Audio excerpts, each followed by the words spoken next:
Good morning, good morning. It's the Last Minute Laura Show. Good morning, good morning.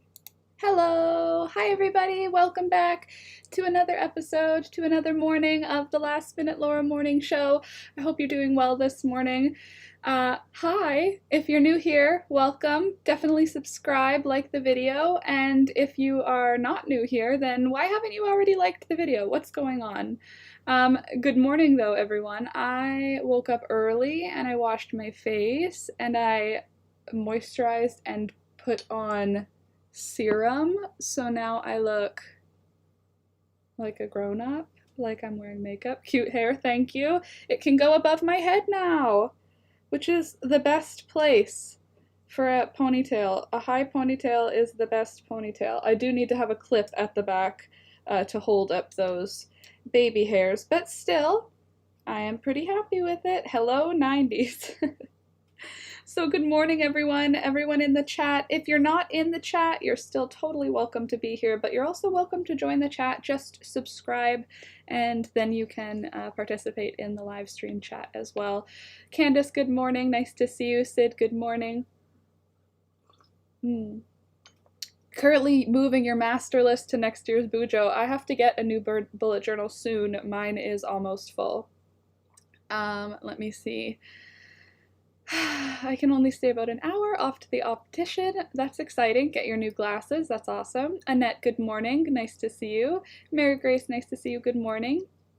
Sid, hello. Cute hair, thank you. Looking good. Thank you, Frida. MC, thank you so much for the sock darning video. You're welcome, MC. I'm glad it helped you. Rebecca, good morning. Nice to see you this morning as well. So, as you may be able to tell, because I'm not sad looking, I'm feeling pretty okay today. I'm gonna keep working now on this granny square crocheted blanket because I have a lot of yarn to go through with it. Where did I put my hook? My 5mm hook. What size are you? 5.5. That's the one we used. Anyway, I'm gonna keep working on this.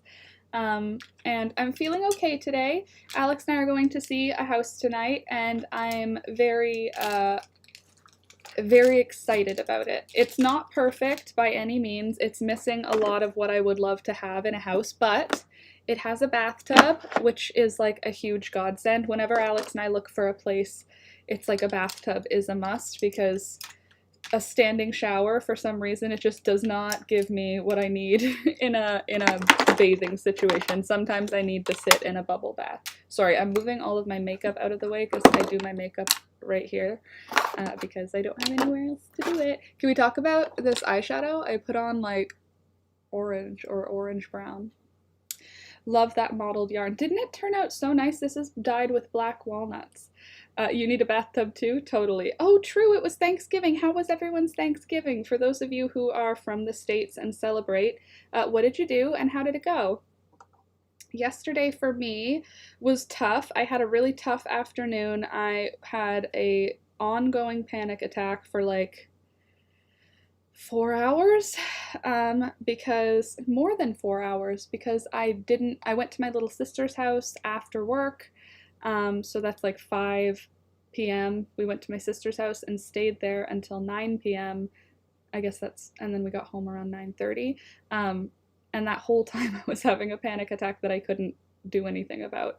So it was one of those panic attacks where I just can't feel involved, like it's like a dissociative panic attack.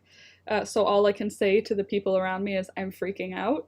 I can't explain what's going on in my body or in my mind. It's just I'm freaking out. That's all I know when that time is happening.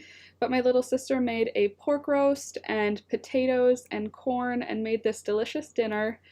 And we just hung out at her house, so it was chill vibes, or it would have been if I wasn't having like this crappy panic attack.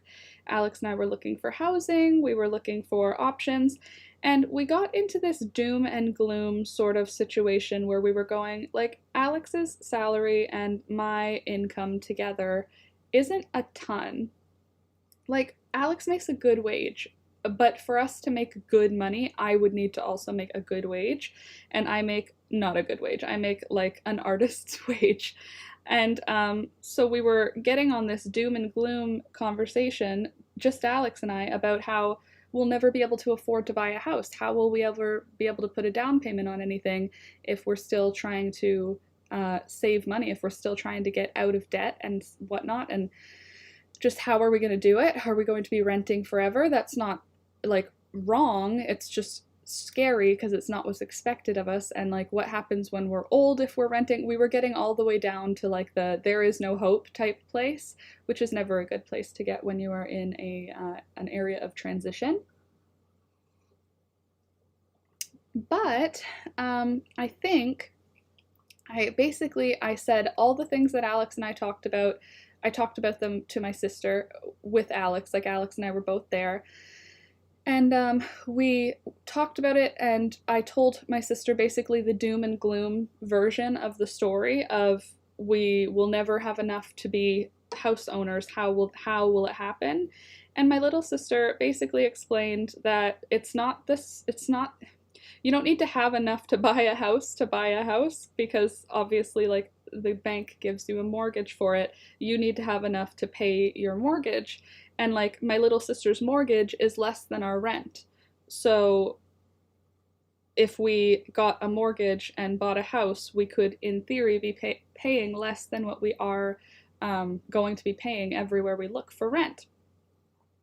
Have you ever gone to see if your income could apply for a loan? I don't know about Canada, but in the USA there's different types of loan options.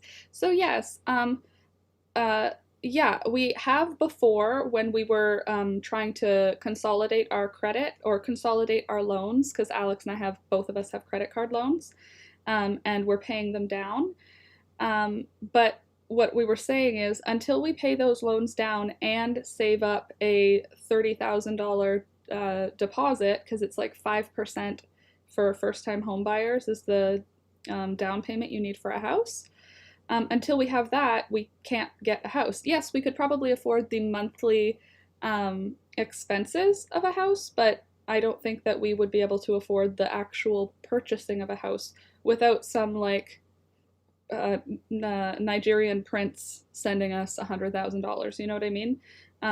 So I was looking at the options, and I have a family member who a gift that they were going to give for Alex's and my wedding was an obscene amount of money for us anyway. It was like I don't think it's private because I'm not telling you who.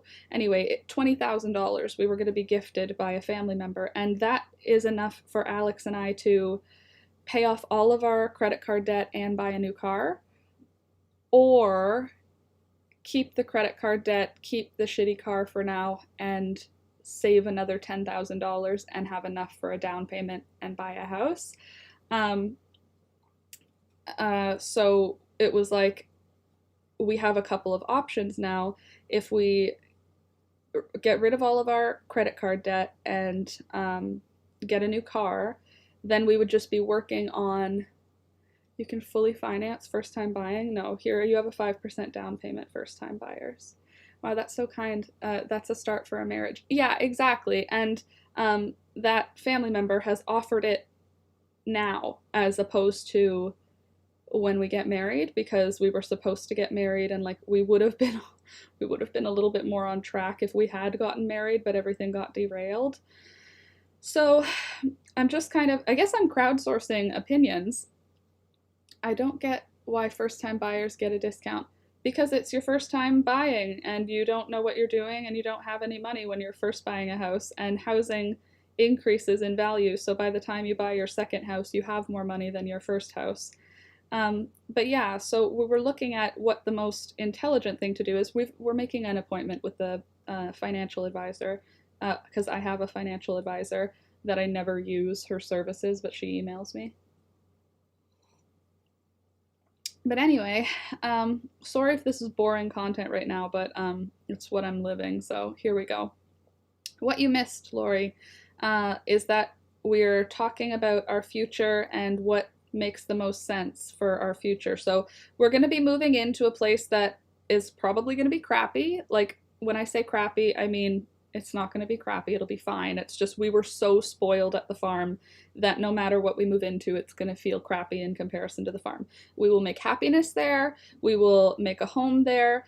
But I think that if we live way below our, maybe you could pay off your debt but not replace your car. Yes, that's an option too. Also, owning housing increases your economic value to the state government, so they care about economic stability. They need to incentivize to get all into housing. Yeah, pay off the debt first. That's the best way to go. See, Proverbs, that's what my thought was initially. It was pay off all of the debt because it's not a lot. Like I said, $20,000 will pay off all of our debt and we can buy a new car, like a 2016 or newer car, not a new car. But if we don't use that money and we move into a less expensive house, then we can pay down that debt more slowly. It'll still get paid down probably in a year, that debt, but then that $20,000 is sitting in the bank acquiring interest. And then if we do manage to get married somewhere in there, we would have a couple other financial gifts that we just know about it because we're the fourth children to get married in our family, so we kind of know what's coming for us. Yeah, and then in that case, we could use the down payment, the $20,000 plus. We're just imagining it would be like $30,000 to $45,000 to buy a house, and then live really like little in the house. Do you know what I mean? And since both of those seem like pretty reasonable options, we were talking about going and talking to a financial advisor to see what they would say about, because like I know the goal is like to have no debt, but it's like where would the debt, like we can accumulate, we can consolidate both of our credit card debt into one what's it called, line of credit, which will have a lower interest rate and one monthly fee that we pay. Alex has a monthly fee for student loans. Like we have car insurance, we still have internet, we have phones, we have car maintenance, we have house insurance. You know what I mean? There's a lot of other fees going on. Sorry, I'll read these messages in just a second. Here, let me just finish my stitch here. Okay, let me see what I missed. Maybe you could pay off your debt but not replace your car. Yes, Sid. Also, owning housing increases your economic value to the government. So if they care about economic stability, they need to incentivize all to getting housing. Right. Pay off the debt first. That's the best way to go. MC, I 100% say go for the house. You will save more long term and it will be a heavy leg up. Frida, yeah, MC, yes, of course, but here in Sweden you don't get a discount. Frida says go for the house. It's my advice. As soon as you get into the market, the sooner you are paying for your loan and not rent, that just goes away. Okay, do the math. If you get a place, you can easily pay down all the debt, including the mortgage, because being in a stable housing situation is kind of a big need for you right now. And when you sell that first house, Frida says, you make money on the sale and be in a better situation for the next one. Paying off debt is really important, but it's easier when you aren't worried about housing. Right. How much interest on the debt would you accumulate while you're saving the additional $10K? Interest on the debt, if we put it in a financial portfolio where it's like medium risk, we could probably do a good amount. We could probably get a good amount of interest on that in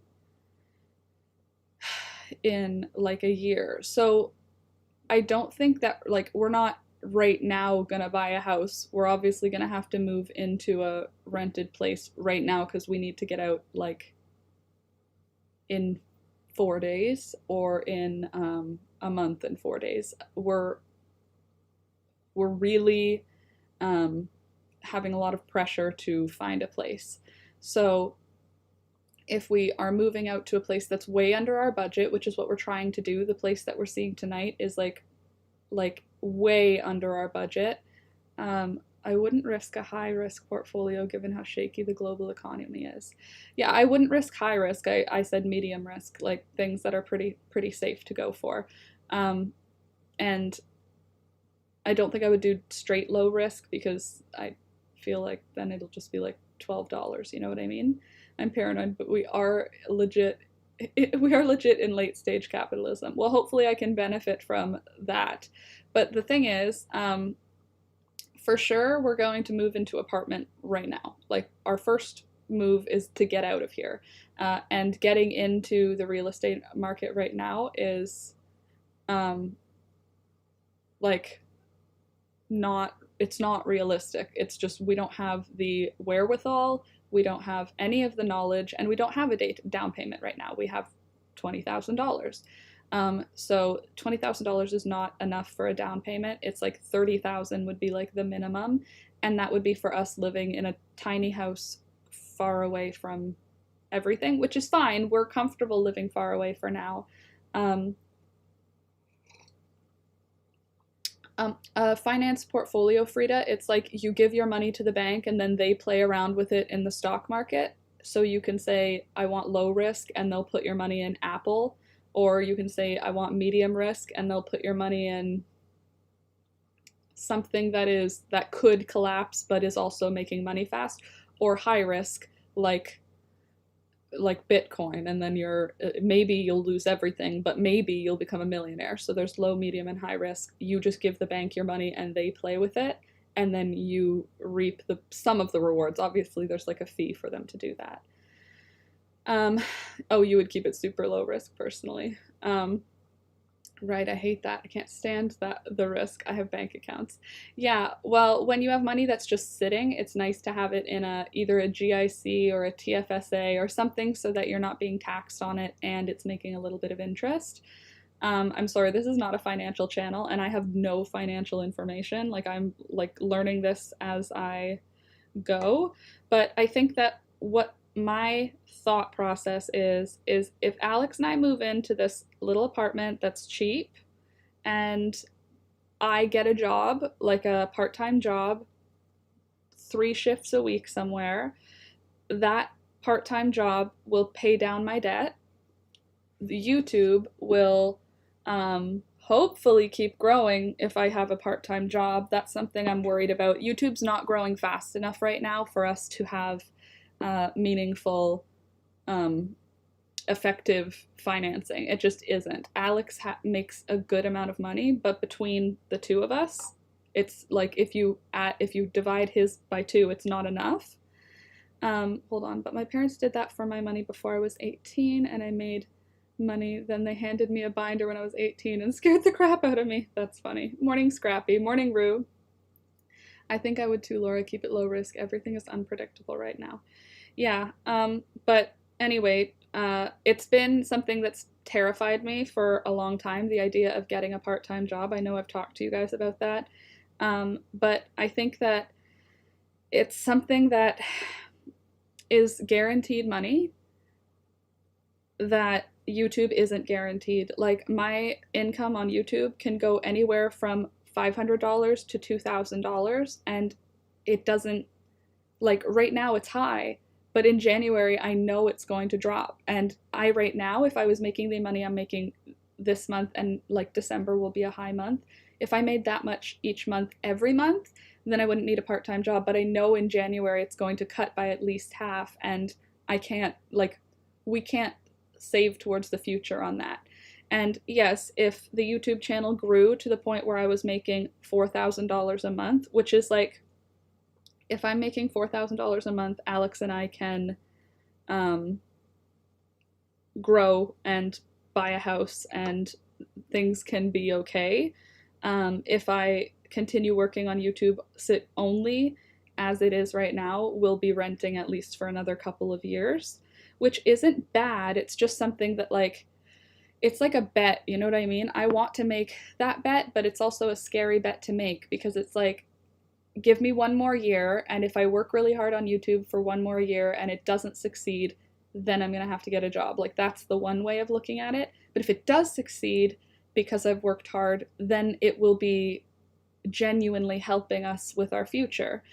It's just it's a scary situation for me because I never anticipated having to go back into the workforce like officially. I thought I was going to always be a self-employed person. So the idea of just going and getting a job, also it's like scary because I have a university degree, but I haven't done any jobs with it. So I'm basically an entry-level worker. So I can get a job at like Michael's or like Fabricland or whatever, and that's fine. It's just I'm nervous about it because I haven't had a job in like years, like a real job. And I don't know if doing that, having a real job where I have to like drive to work and go to work, I don't know if that's going to ruin my YouTube channel because I won't be able to produce as much content. Scrappy, my suggestion is get another job, but try to continue to put content on YouTube. Yeah, like that's what I want to do. I just don't know how to organize myself yet for that. This is not something that's going to happen until like January, because this move is going to probably destroy Alex and I for a little while. Just we have to repack all of our unpacking, and we have to get another moving van again. We're going to have no furniture in our new house. It's just going to be a little bit hard for a little while. And that's okay. It's okay for it to be hard for a little while. We've been in a hard situation for like months now. So I know we can handle it. It's just, I don't think I'll be getting a job until January. A lot of YouTubers have a channel and a blog. I don't know. Okay. It feels like I'm lazy. That's what it feels like. And I don't want to feel that way, because when I work really hard on a video, I feel amazing about myself and I feel great putting out content. But I don't know, like I know how to make the channel work, but I don't know how to make the channel work. You know what I mean? It's a legit harder because of ADHD. It does make that type of time management harder to handle. Be gentle with yourself and what your brain needs to be. Okay. You're not lazy. That's what it feels like, though. My friend needed to make additional income, and she does customer service for Pottery Barn from home. That's not a bad idea, right? Stress takes all the spoons. Well, that's the frustrating thing, is I want to be a YouTuber. I want to make content, and I want to teach people how to do things, and I want to be a positive person in people's lives, and I love talking. I love talking, and I love talking about what I'm doing, and I love doing things that other people want me to do and showing how it works. Like, I love that. But when I'm stressed, my brain can't do anything. It can't even find words. Like, it's very difficult for me to stay focused on a task if I've lost interest. Make content for a site like Skillshare. So see, yeah, these are like, all of these ideas are good. I just don't know how to implement them day to day, because right now I have like streaming in the morning, and then I have the afternoon to work, which is from like 1:30 in the afternoon. Usually it's 2, I'll be honest. From like 2 until 5 or 2 until 6, I work on the back end stuff for YouTube. So right now that's been filming and editing. But aside from filming and editing, I don't know where to fit the other stuff. Like, there's tons of other stuff I could be doing. I could be putting out Instagram posts for every single video. I could put out Instagram posts every day there's a live. I could post to Patreon every day. It's just I don't know where to find the time. I know there is time, but I don't know where to find it, because I feel like filming and editing and doing just the process of making the videos and getting them onto the internet is like, that takes all the time. So like, I don't know how to market myself. I don't know how to get into SEO because I don't have time to sit and learn it. You know what I mean? And it just feels like that part of it feels out of reach. I feel like you need to be managed, but you have to follow through. Yeah, well, exactly. It would be good to have a manager. Or like some kind of task manager. Maybe I need to download one of those task managers that like tells you when to switch tasks and what to do. But it's like everything seems to take time. Eek, that sounds harsh, but I hope you know what I mean. No, yeah, it's true though. Like, I want to follow through, and then I see a butterfly out the window. You know what I mean? Like, or I get overwhelmed, so I go for a walk, and then I don't come back to doing the job I was doing. And I have done, like, I've been doing good editing and good filming. I've been trying. Would it help if you streamed shorter hours or fewer days? You only recently started streaming 4 days a week. So, Rue, the channel has started growing way faster since I started doing 4 days a week, 4-hour streams. I don't know why, but the YouTube algorithm really likes long streams. It likes them to be 3 or 4 hours long. I get the best growth across the channel. Even though the views are in the 500s, I still get way more growth from the streams. And then I'm noticing my tutorials aren't getting millions of views. Like, I have a few of them that are getting lots and lots of views. The old ones, like my baby stuff and my dog stuff, but my newer stuff, like, I don't know, other stuff that I work on and really think I did a good job on the video, have like 250 views, and it's not enough to sustain, you know? So I want to honor the algorithm gods at the same time as honoring my creativity. I don't want to just stream. I like streaming, but I want to create videos, and I want to film videos, and I want to create new projects. It's just hard, you know? So that's a great sign you should keep doing YouTube. The growth. Well, yeah, but the growth isn't fast enough for the future that Alex and I want together. Do you know what I mean? So I don't know how to speed up the growth and feel secure in it. Like, I've been trying to promote the Patreon a lot because Patreon is like more guaranteed the same amount each month, whereas YouTube fluctuates crazy. Like, I'm not afraid to tell you how much the crazy fluctuation is. Like, during the worst time of this summer, it was like $400. Where is that? Yeah, during the worst time of the summer when I wasn't posting anything and I wasn't streaming a lot, it was like $400. I can't do any, $400 isn't enough to, it pays my bills, my half of the bills, but it's not enough to put money on my credit card. It's not enough to put any aside for savings. Do you know what I mean? And sure, it's better now. And if everything stayed the way it was now, yeah, maybe we could manage. But realistically, I need to get into the like $3,000 to $4,000 a month range in order to actually be like equal to where Alex is at in terms of providing. I was late. Can we back up for a sec? Are you needing more income because of needing to move out? No, we're talking about if there's ever an opportunity for us to buy a house, because Alex and I were on this doom and gloom mindset last night where it was like, we're never going to be able to afford a house. We're going to be renting and living paycheck to paycheck forever.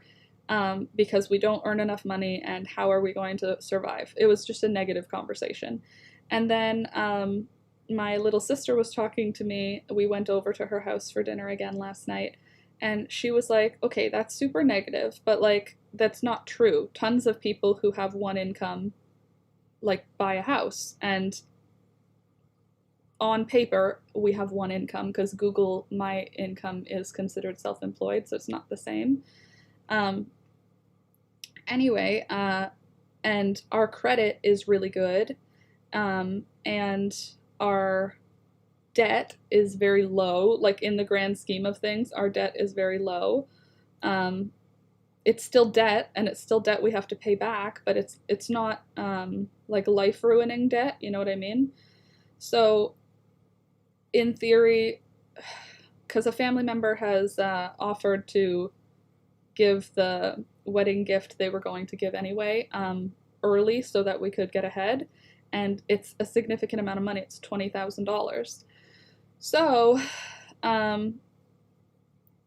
yeah, that would help with a down payment, and I still think we'll have to live in that little apartment for a year, maybe 2, in order to save the rest of the down payment and to pay down our debts.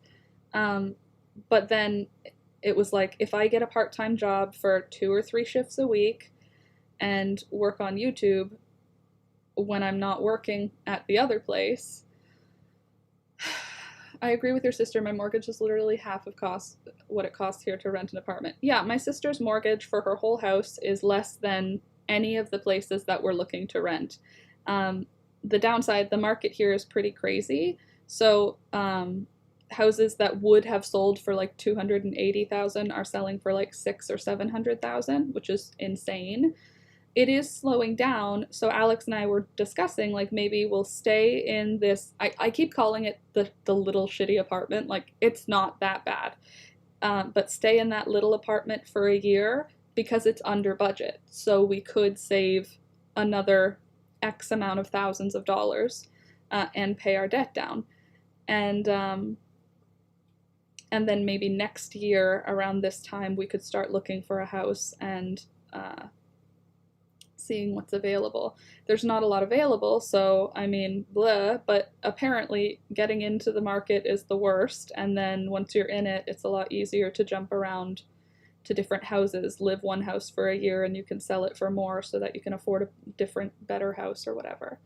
The job thing might have to be a try and see how your brain does. It's okay to try and then need to go a different job because it's not serving you or change the plan. There isn't a right way to do the adulting things. No, there's not a right way to do it, but I'm getting a lot of feedback that I'm doing it the wrong way.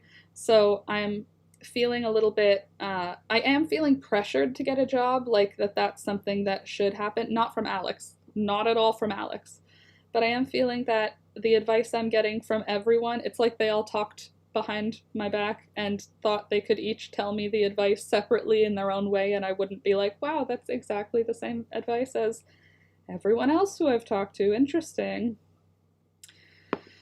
I heard affiliate links work. If someone purchases through your link, you earn a small commission. The small commission, though, Noemi, is like 0.02 of 1 penny. So yes, you earn a commission, but you would need like thousands of people using your links. It's just the size of my channel and the active watchers and users. I don't have the user base to actually make associate links work. The thing that would help would be sponsorships, like sponsored videos, but I have not gone there yet. You are but aren't. There's no wrong way to live or be, but yes, if you're wanting a house, the lender will want to see stable income. Yeah, exactly. Well, Alex has like I said, he's got a really good job and he does have stable income. My income is not stable. My yearly income is pretty stable, but my month over month is not stable. And I would like it to be, because I would like to be able to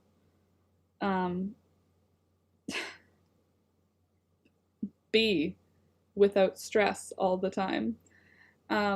You are not doing things wrong. It just sounds like your goals are different now and you might have to adjust. Well, yeah, so I think that what is probably going to happen is we're going to take, if this apartment tonight is not the worst, I think we will take it because it is under our budget, which is important. It's all inclusive, which is important. And it's downtown, so it's like, it's fine. It's not going to be great. There's not going to be like great green space around, but it's not too far from where my friend Cassia lives. It's not too far from where my little sister lives. So it's like, it could be worse. That's how it feels. It could be worse. And also, it's close to shops, so I could go work at a shop, basically. The first step is to go see what you qualify for a mortgage now and then make your plan. Yeah, that's what I was saying to Alex, is we just need to go to a bank and see what they say, what their recommendations are for our next steps. But I was so certain that we should use that $20,000 to just pay off our credit card debt and buy a car, and now I'm like, should we just have our debt and pay it down slowly as we can and save the $20,000 until we want to put a down payment on a car, or down payment on a house, I should say? It just feels stressful knowing that I have debt and knowing that there's going to be an account that has $20,000 in it. I was shocked on just my income what I qualify for. Well, I'm imagining, just based on what I know what my sister got with her income, and I know what my other sister got with her income, and I know what my brother got with his income, and with Alex's income, I would assume anywhere from $300,000 to $500,000 would be what we would be approved for, because of the size of our down payment, because our down payment is just 5%, so they're not gonna give us $700,000, but I would say between $300,000 and $500,000 is probably where we would at. If you don't mind, how much is your debt? Cumulatively, it's like less than $10,000, Alex and mine. So it's manageable, like it's payoffable. It's just that we haven't been careful enough, I guess. But we don't live large. That's the thing. It's the only thing is that our house was so like our house was so perfect, but it was very expensive. Our living expenses there were very expensive, and it didn't allow us to save any money. So that's what we ended up at. Do not purchase on the high end of what you qualify for. Your last rent was just too much. Yeah, it was just too much. It was too high of a percent of our income, and we thought, both of us, that YouTube would have picked up enough to make it okay by the time we were living there, and YouTube did not pick up enough for it to be okay. So it's like, at this point, it's like we're making a bet on YouTube or not. Either we make a bet that we're betting on YouTube, it's going to grow, it's going to get to a point where it's like, it's $4,000 a month is what I would need to make, because after taxes and whatnot, $4,000 a month. Good morning, housewife in the woods. My dream. But what was I saying? Our rent was too much. We were spreading ourselves too thin. We thought that YouTube was going to bridge the gap, and then it didn't. And so we now are at a point where it's like, are we going to bet one more time on YouTube that it's going to bridge the gap and that I'm going to work really hard and it's going to work this time? Or are we kind of like dreaming? Is it just kind of like not realistic? You know what I mean? And it's terrifying to me because I love YouTube and it's all I want to do. I just want to teach people how to make things. I just want to hang out on the internet all the time. I want to make all different kinds of art things that I would not otherwise make. Like, these are not things that I would always think to do. It's like the inspiration and the community and everything. What videos bring you the most income? Baby videos. All that baby and dog. Baby and dog. I think you should bet on the thing you love to do. Frida, I like your advice. You're nice. We have a part of the loan that you have to pay off, top loan, but if you contribute enough when you buy, you don't actually have to pay anything. No. The fastest growing segment of YouTube last year, and I'm pretty sure this year doing well, is homesteading. Well, I just moved off of my farm, so I can't do homesteading content right now because I can't afford to live in the country anymore, because all of the country homes are excessively priced at this point. Personally, I love what you do, so I want to contribute what I can via Patreon, and I really appreciate that, Frida. I really appreciate that, and it matters and it's meaningful, but I need to make it so that more people want to contribute to Patreon. Do you know what I mean? Do those kinds of projects bring you happiness? Yes. I mean, I like the most making sweaters, but baby clothes are going to be something moving forward that matter, because I'm ready for baby clothes. Do you know what I mean? I'm ready for babies. So yes, I like making things. I like making all kinds of things. I like making things I haven't made before. I like making things based on suggestions. So I like trying new things, and I like inventing new patterns. And I know that if I were to write out those patterns and have them pattern tested and have them go up on Ravelry, you know what I mean? I know that there are other ways, but the video editing and the filming and the designing and the writing of it is a lot. Like, it's a lot on me. I don't know if it's because I have too few spoons or if it's a lot. It feels like it's a lot to do everything, to do all of the social media things and to create things for sale, like on Patreon or Redbubble or whatever. Focus on the pet and baby items at least twice a month. Yeah, basically. So the baby item coming up is the baby pants. So that's our next baby video. Don't focus on what is good numbers so much right now. Do what you love on YouTube and have passion for it, and it will bring views. Yes, but not I think sweater videos would make good income if you just did it right. If you did it just right. Yeah, I think if I could figure out the just right, then that's possible. I think it's that I get overwhelmed and then I feel like I don't know what I'm supposed to do, and then I get that feeling like maybe YouTube is something that has been a job for me for 4 years, and that's when it stops. You know what I mean? Maybe I'm supposed to be full-time out in the workforce, and I've been doing a job for 4 years and it's no longer serving me. That's a terrifying thought for me. It's not something I want, and it's not something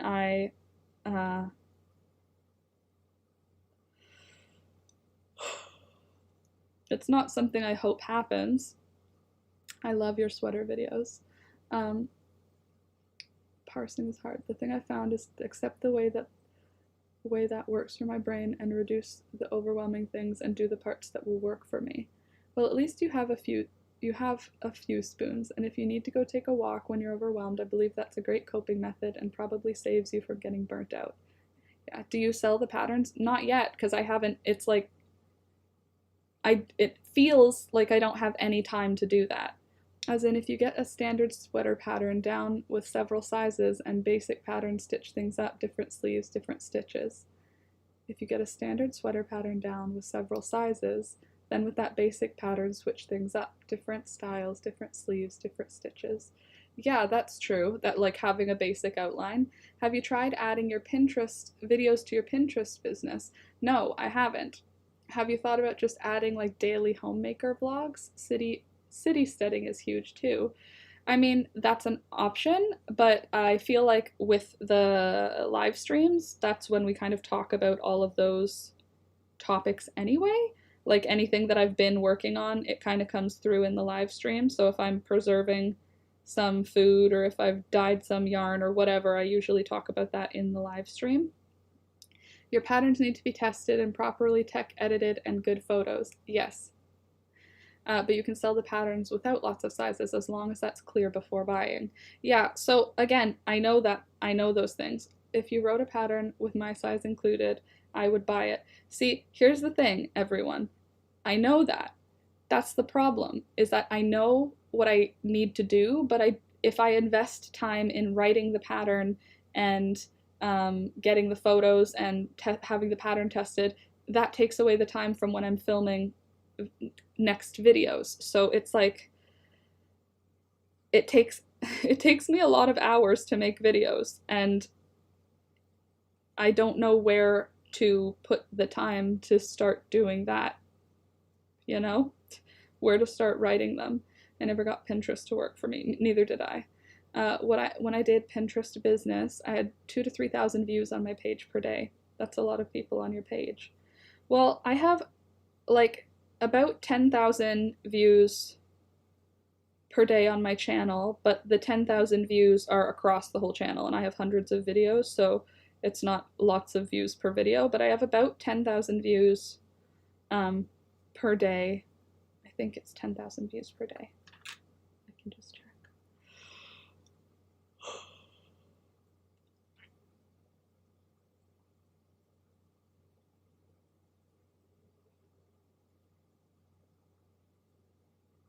Well, 120,000 views for the month of November so far. There are 84 million people on Pinterest. You can advertise your makings and put a link to your Etsy or Patreon. Yes, being a content creator is not easy. It's way more house than a traditional job. Right, maybe we should back off with the ideas for now. Hit the like, everyone. I can't get an online shop up because it's too much to manage, but I manage selling small batches to a co-op locally of just what I've already made. Okay, so that's another option for a separate line of income.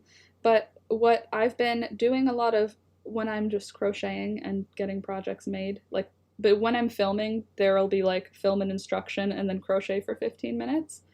And then in those 15 minutes, I'll watch videos. And what I've seen is that people are saying that Patreon is actually, like, YouTube is how you get the community. Patreon is where you get your monthly money. but I don't know what else, I don't know what to offer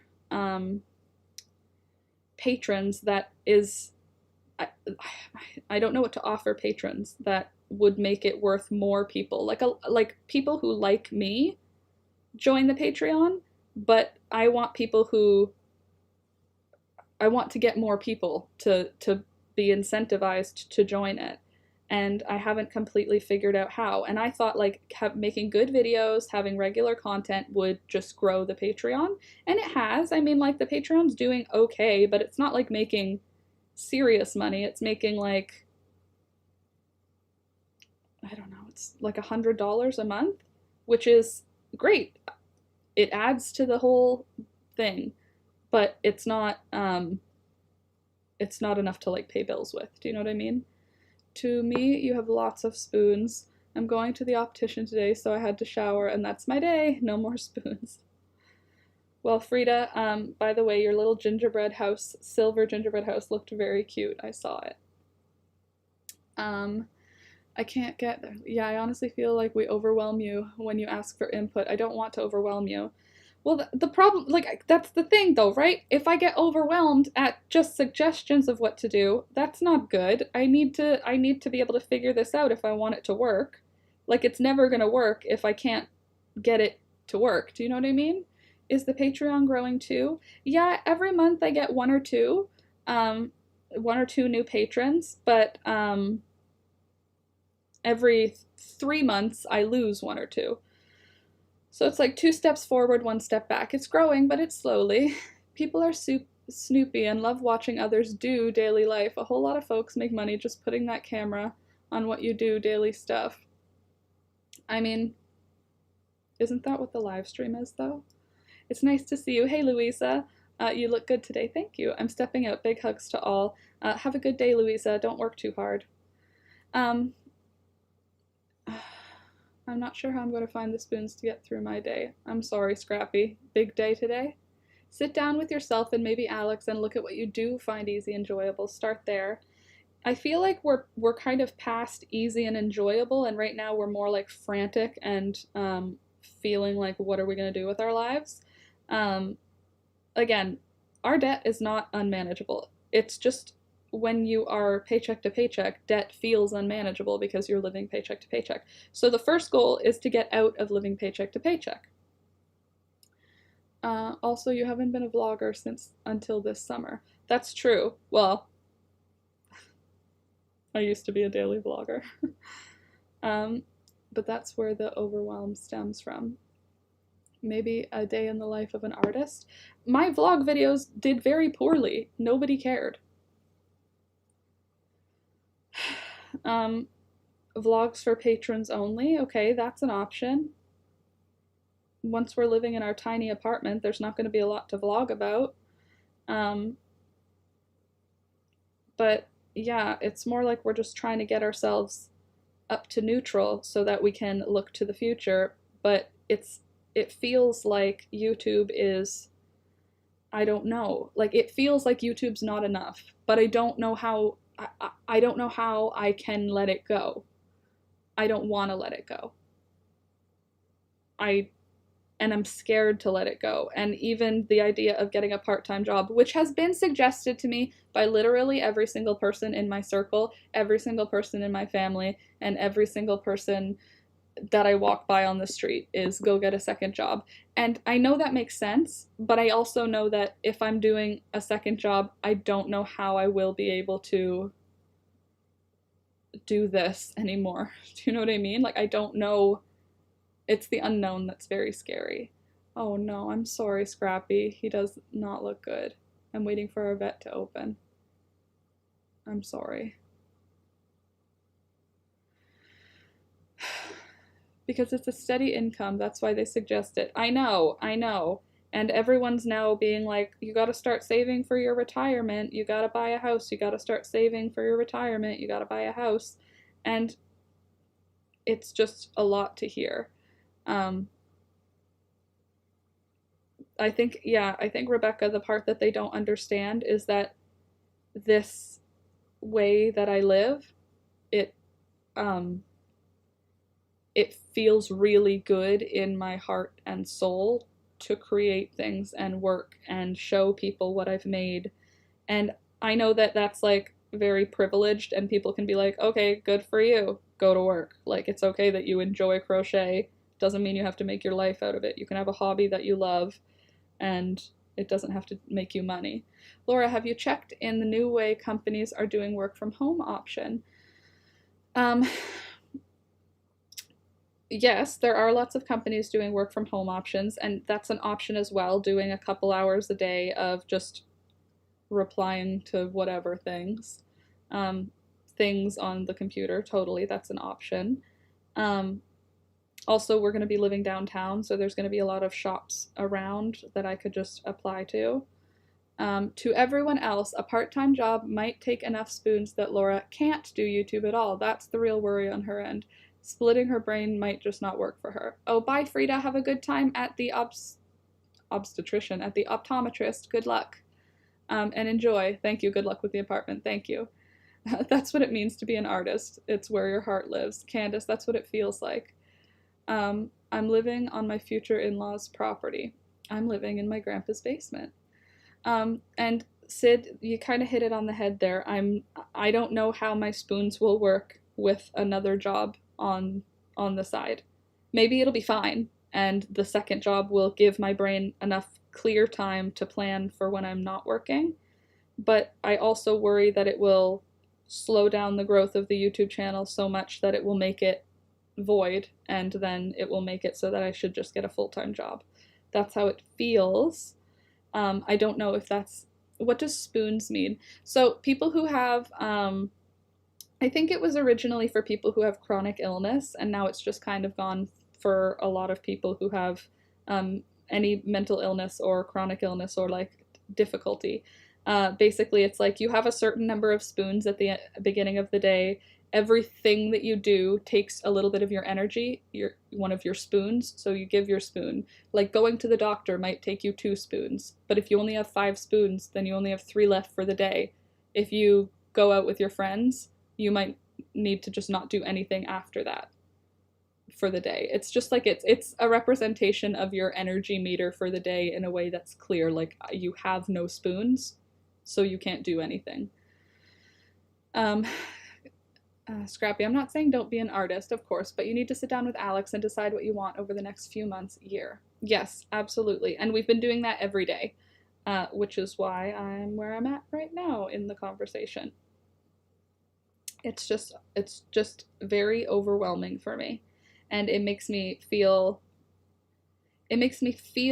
like the last 4 years of this YouTube channel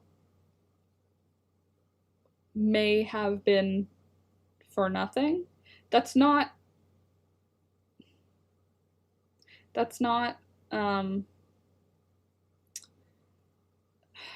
it's just the feeling of it. Don't ignore that she's on the spectrum. It makes a huge difference in what we can handle, manage, time split.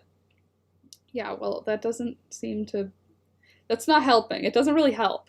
The first step, if it's a house, you want to see what you qualify for. If you qualify for something nice or your current home. Something nice on your current home. Yeah, so yes, bank appointment imminent, just to see where we're at in the grand scheme of things, because like we feel like we're at a hopeless place, right? But that doesn't mean we are. Like when I talked to both of my sisters, they were like, we don't make that much money and we own houses. Like, it's not as dire as it feels for you. So I want to go to the bank appointment to have a financial advisor just kind of, give some information.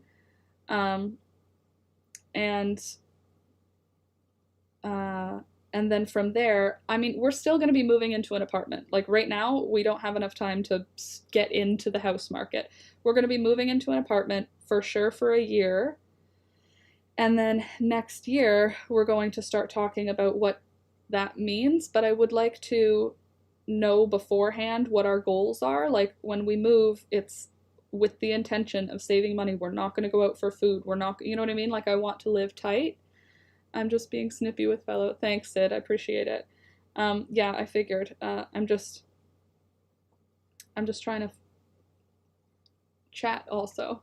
Choosing a job could result in her not having the energy to do YouTube, and then the channel could die, and none of us want that, because of course what the algorithm wants. YouTube is evil sometimes.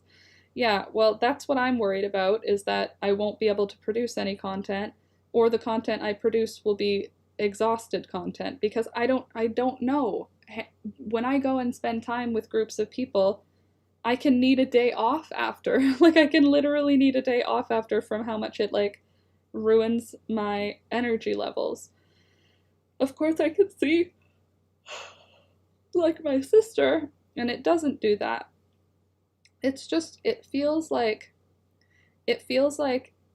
I'm choosing one of two choices, and one of them is going to be heartbreaking, and the other one is going to be heartbreaking. Like, I'd feel like whatever I pick, it's gonna be really hard. That's how it feels.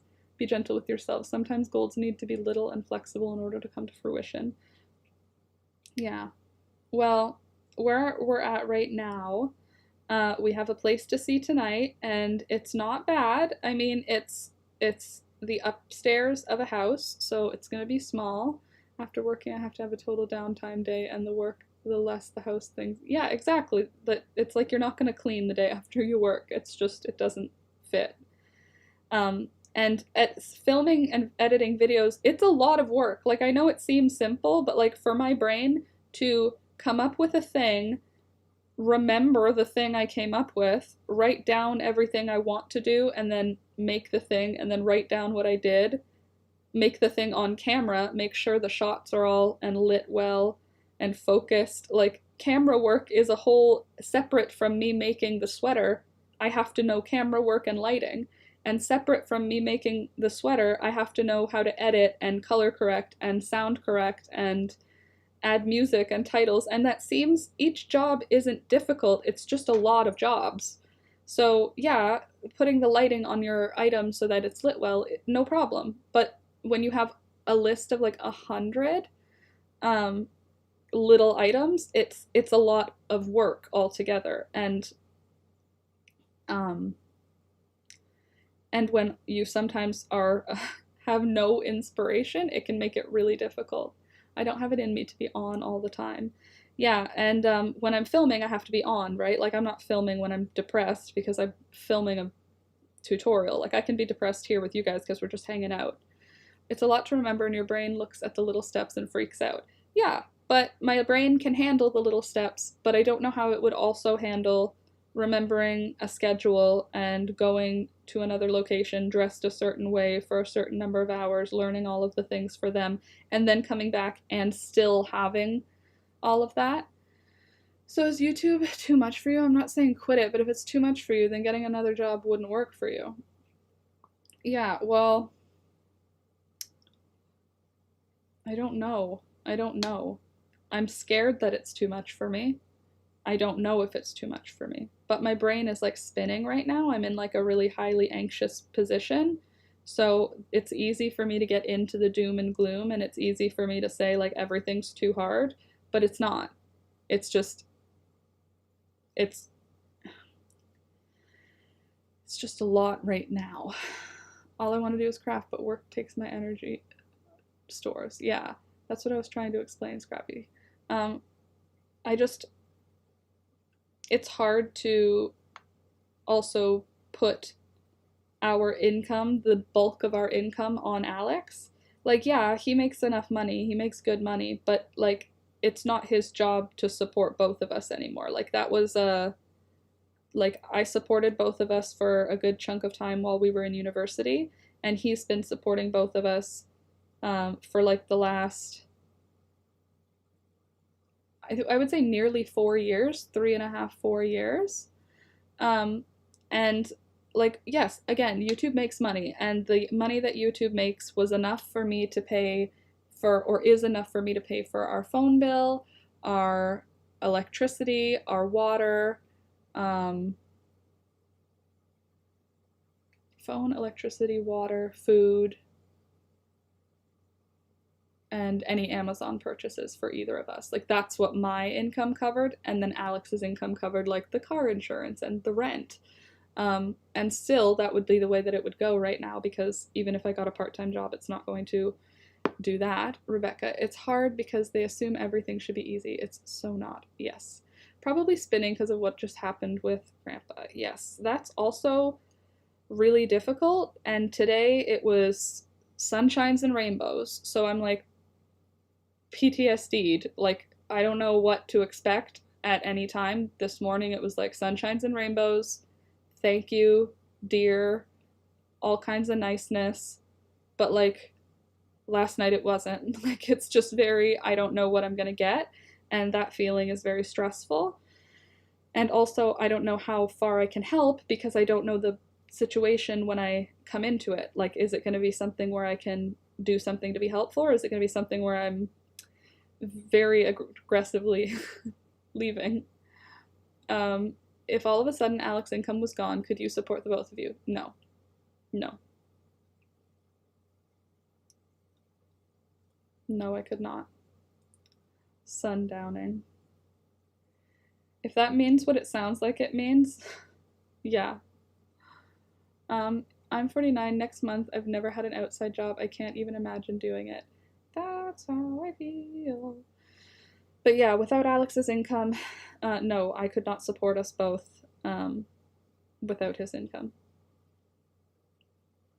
He could support, I think he could support, no, it would be tight.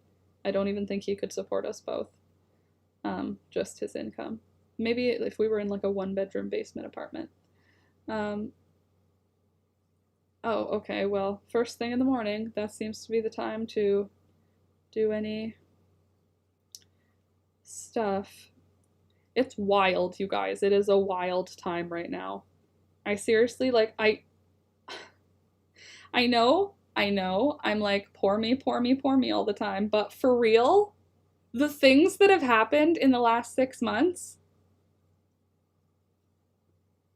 why have they happened? Okay, I know that we are in this position because we didn't manage our money financially in a secure enough way that if we were leaving, well, we could have just moved from our old house. We could have just moved to an apartment and we still would have been tight, but this whole thing is an unnecessary in-between, which is not great.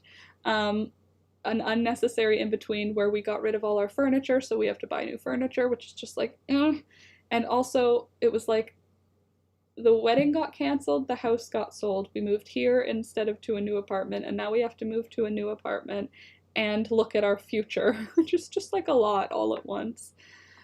It's super stressful to be the person living with a family member going through that kind of change. Yeah, especially when it wasn't known. That's the other thing. I am the point of contact that was like,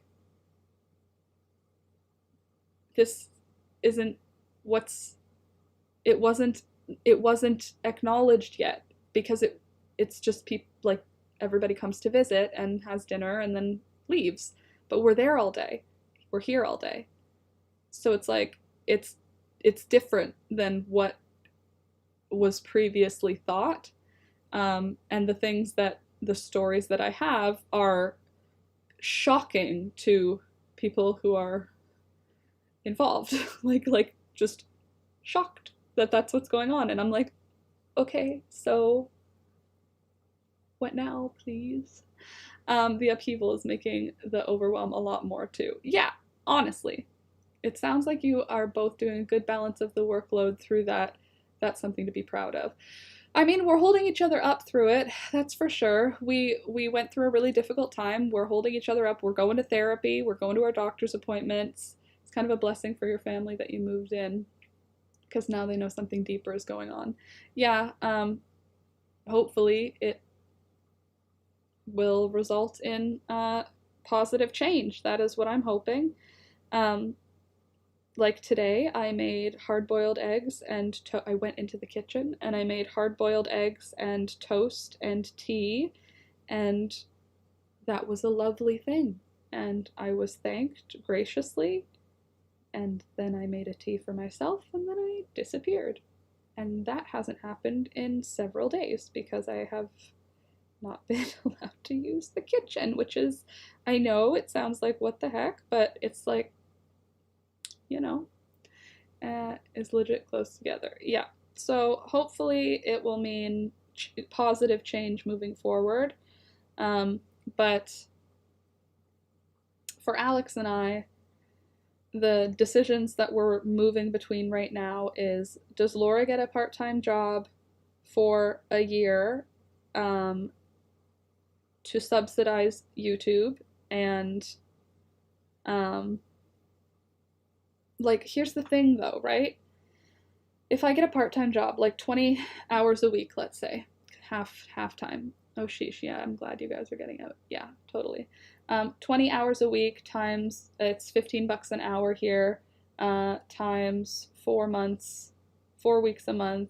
That's $1,200 a month extra, and that's right around where YouTube is. So if it would be good. It's just I don't know if I can maintain the YouTube with 20 hours a week. I just don't know. I don't know. I haven't tried. So, I mean, I could give it a shot, obviously, as every single person has recommended in my life. I know they just care for me and they want me to be able to care for myself. If for some reason the information I've been getting is for some reason I didn't have Alex, could I take care of myself? And at this point, no, I need him. He needs me and I need him.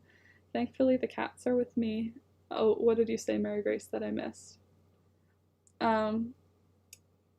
It could be scary to live with someone who makes you feel welcome to unwelcome to welcome. That would be hard emotionally. Yeah, honestly, Alex and I were talking about it, and like the word traumatic came up because it's not just a stranger. So when the unwelcome part comes, there's a viciousness with it that isn't something I'm prepared to deal with. Like I wasn't prepared to deal with any out of character viciousness. So sometimes it's just totally fine. Same great person, and sometimes it's really not. But even though it's really not, they know things about me, so the things that they can say are very deep and detailed. So it's surprising every time, even though like I'm going into it being like it's not the same as it was. It's not the same as it was. It still hurts as if it is the same as it was, you know? It's years of trauma versus the shock you're experiencing. Yeah, it's a lot. And I mean, I know we got to get out of here, and we're gonna move out. The next steps is what we're figuring out in this week while we see houses. We're kind of trying to talk through every time we go for a dog walk. We're like making decisions, and I've been making a lot of lists, and I've been trying to figure out what the best move forward is. And it's like the best move forward isn't certain, because it like, yes, me getting a part-time job will get an additional $1,200 in the bank every month. Well, no, it won't. It'll get like $800 after taxes.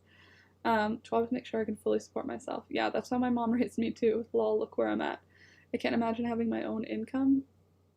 Not having my own income, but that doesn't mean it's right for everyone. You're thinking about the things and being responsible, but learning from the past couple of years. Yeah, so I know Alex and I weren't living like in a way that was saving money. Like I know we could have been living smarter. We weren't living large, but we were living large because we lived in a big place. But yeah, the decisions we're going through now are looking in the 5-year plan and how we're going to make the 5-year plan happen, even the 2-year plan. And it's hard because the idea of me getting a second job that is just a part-time job, even though the words come out of my mouth like it's fine, it terrifies me. Like, I know it's overreaction. I know it's anxiety talking, but it terrifies me. Like I really don't want to do it. I will, if that's what we decide is the best situation to do. And I will as long as it's needed. And if YouTube is not a feasible thing, then I will get a job. Like I want a life, you know, I want to live a good life with the partner that I love, and I want to feel secure in my housing, and I want to not have the risk of a house that I live in being sold again. That would be not fun. I was unemployed for 5 years because of that kind of anxiety. Oh my God, I do understand that. Yeah, and it's not great. It's not a good feeling. But then there's like this other side where like for the last couple of weeks to a couple of months, I've been working really hard on the YouTube channel, and the graph is going up well. Like what my graph that YouTube shows me, if it follows the same trajectory, which is like a shallow up line, it's not like a straight up line, it's a shallow up line, but it would be April by the time I'm making, how much does that add up to? One sec. It would be April by the time I'm making $3,000 a month. That's what it looks like. If, off topic, housewife says, I do love how cozy it looks where you are. It is cozy down here. It is a nice cozy space. Thanks. I'm glad you like it. But yeah, it would take me till April or May to get to $3,000 a month. If I work at the pace that I'm working and put out content at the pace that I'm putting out. I should add that I do not, yes, that I do not suffer from anxiety. So what I say is based on me and doesn't work for everyone. Yeah, totally, Scrappy. Thank you for clarifying for the others in the room, but I already knew that.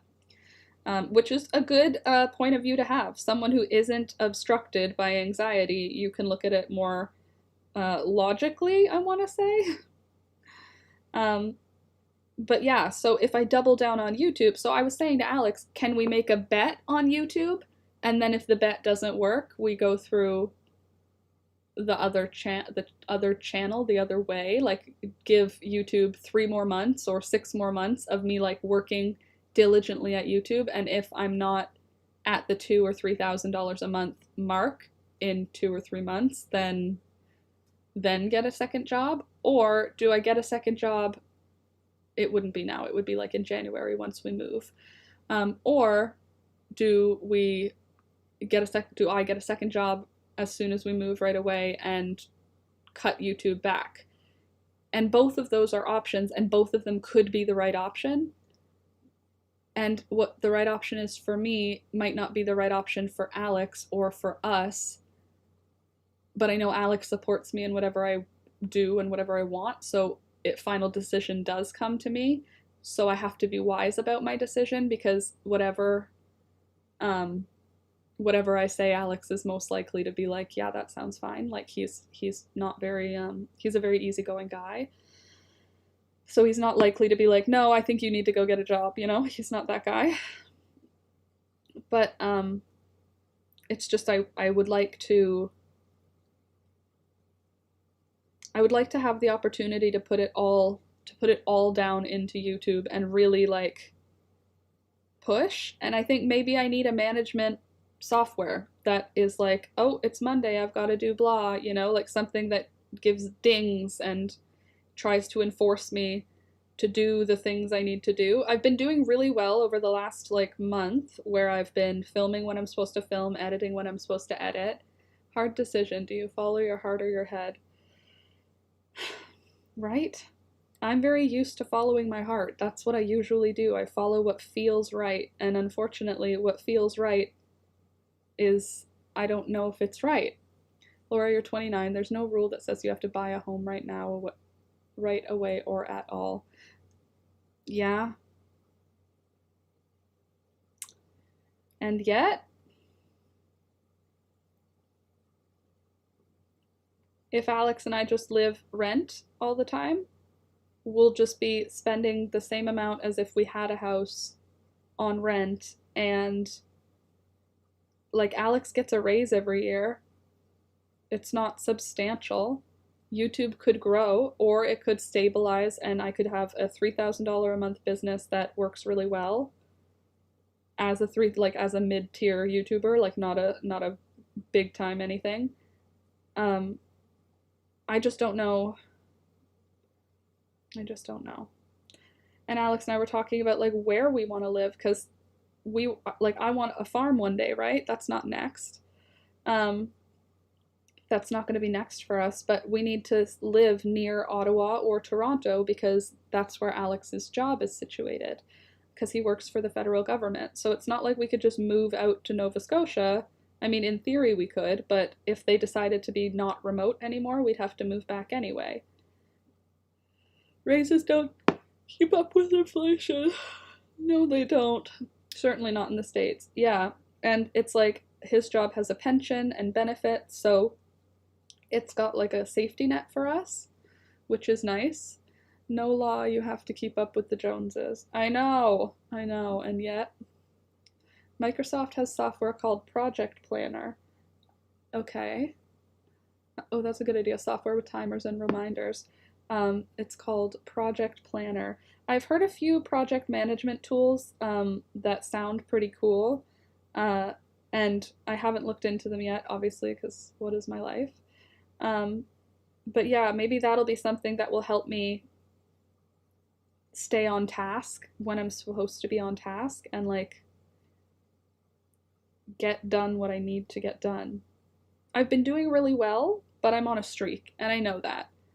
I know that my streaks don't last forever. When I get into a creative flow, it's awesome. I feel like a rock star, and then when the creative flow ends, I have no idea what to do. See if Google has a free project planner thing, though. MS charges the... Microsoft charges out the ass for software. Oh, yeah. I will. I'll check. Well, no, I won't. Alex will find it. He is the way, the truth, and the light. Okay, look at this blanket now. It's gonna be a pretty little, delicate granny square blanket. Okay, I really need to pee. Just hold on a second, guys. I'll be right back. Just talk amongst yourselves. Think about helpful ways to make my life awesome. Also, don't forget to like the video if you don't mind, because I would really appreciate it. There. Okay, I'll be right back.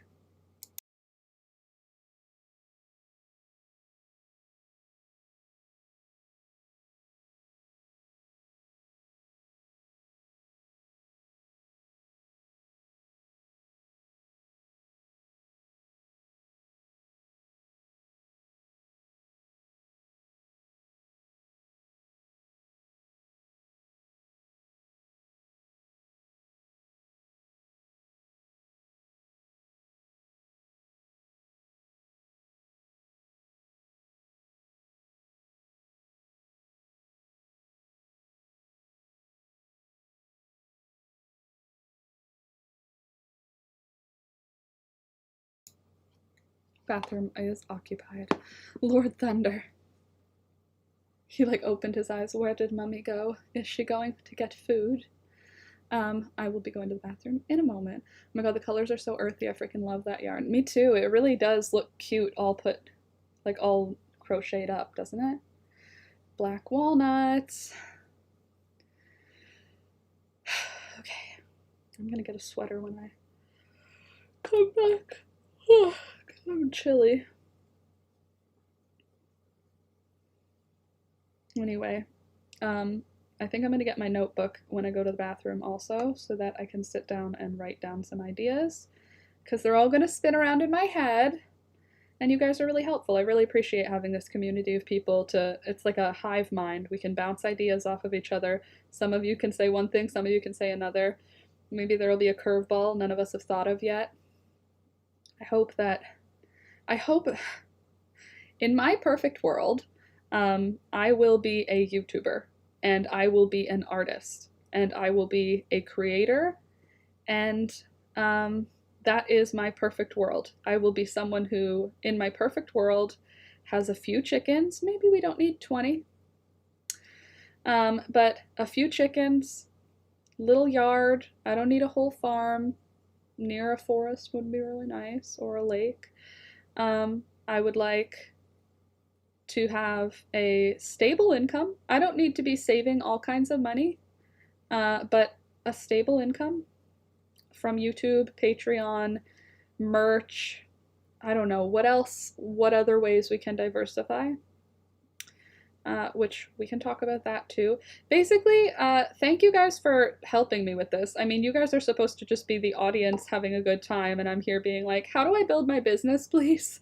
So thank you for putting up with me and helping me out with this, because I need to just sometimes go over it and dump my brain so that I don't get completely overwhelmed. I was going to ask, is talking to us about this helping, or would you like to change the subject? Right now it's helping. I took my panic attack pill before the stream, so I'm feeling okay. I was having a panic attack this morning, and I'm feeling a lot better now that I'm calm. I don't feel like, for those of you that don't have panic attack pills, it doesn't make you high, it doesn't make you tired, it doesn't make you loopy, it doesn't change anything about your whatever. It just helps me not feel like I'm dying. Like, that's the truth. My brain repeats the sentence, I think I'm dying, I think I'm dying, I'm dying, I'm dying. When I'm in a panic attack, I can't think because that sentence is going over and over in my head, which is like, I know I'm not dying, but the sentence is what goes over. And sometimes I won't even know I'm having a panic attack until I recognize, like, my brain is saying I'm dying, I'm dying, I'm dying. And then I'll be like, oh, I'm about to have a panic attack. So I was feeling that way this morning and took a panic attack pill, so I am feeling more okay. Perhaps you could hire a person in school for video editing help. With that aspect, that would charge much less because they're still in school. Perhaps you could get more content with less time. Yes, but then you need money up front for that. Okay, I'll be right back. I just have to go pee, so talk amongst yourselves. The bathroom is now free. Alex came into the room like this. Like, actually, this was the face. As in, the bathroom is free. I will be right back.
Hello, I'm back. Okay, hold on. What do I want to wear?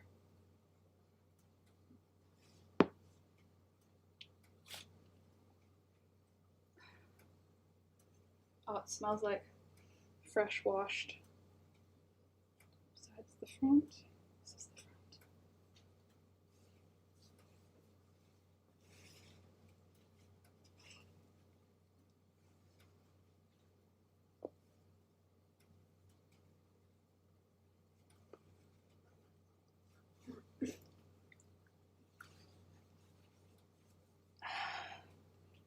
My favorite sweater. Always will be. Oh, thank you. Thank you. Over the shoulder boulder holder. Hello, that's a nice place to come back to. Hello, welcome back. Comfy and soft. It's been washed so many times and put in the dryer so many times that it now fits me really well. And it's comfy. I love, oh, my ponytail. I ruined my ponytail.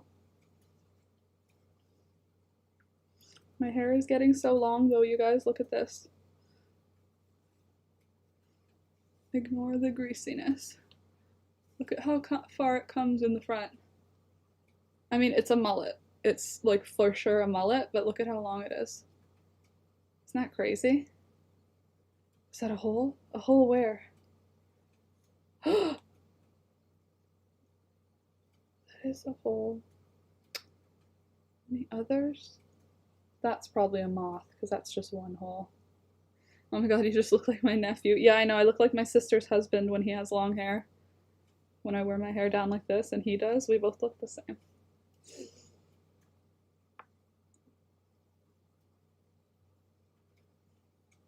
But most importantly, it can all go into a ponytail now. Tutorial on repair. Yeah, that's true. I don't know if you saw it earlier, but have you thought of offering to teach? I've had a lot of people wanting to learn to spin when I offered to teach for our local Facebook page. I have taught crochet and I've taught sewing before. The downside for sewing is most people just want one lesson because they just want to learn how to use their machine. Maybe for crochet, I could teach. I don't know exactly how. You find a cedar box at a thrift shop. If you find a cedar box at a thrift shop, what?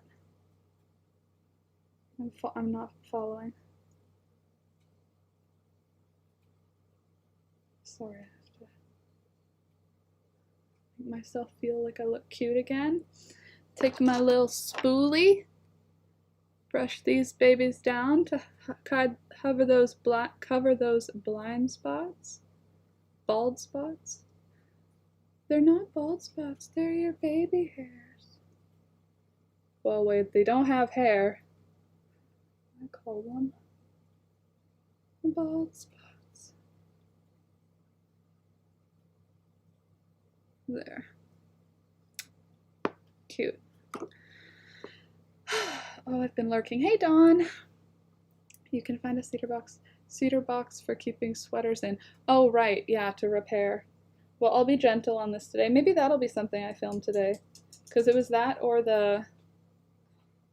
this bad boy. I feel like this is going to take some time to actually put together. This will just take 15, 20 minutes. Probably half an hour to film because everything takes longer to film than it takes to actually do.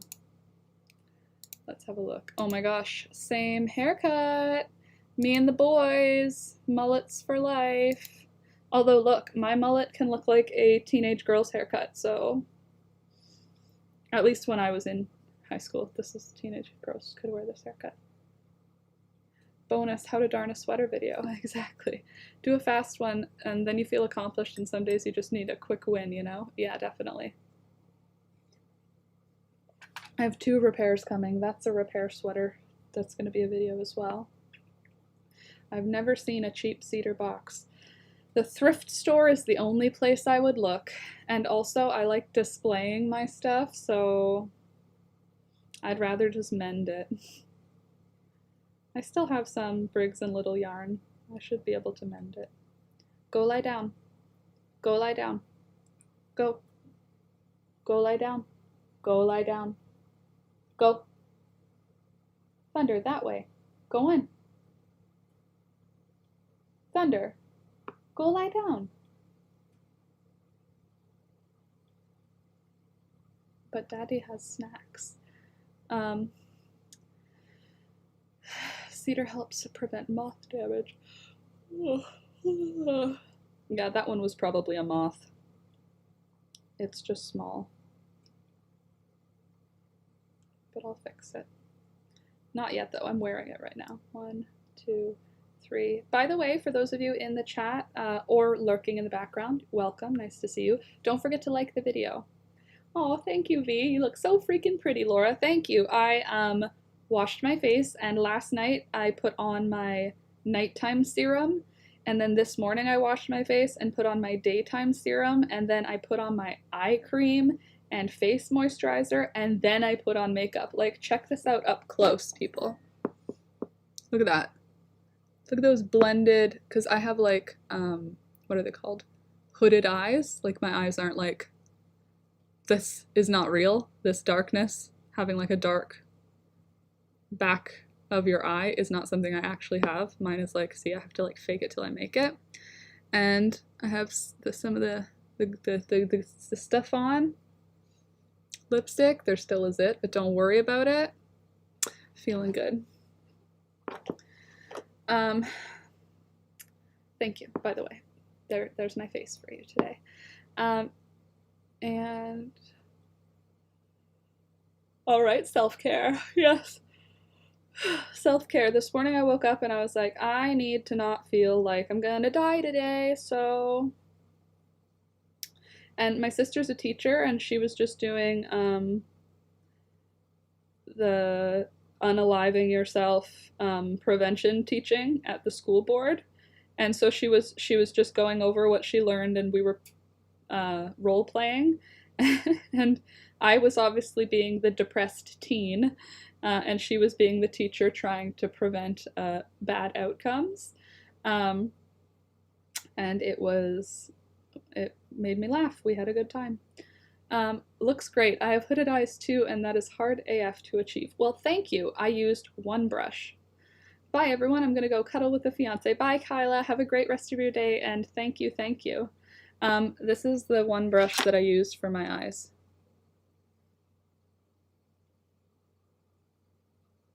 Okay.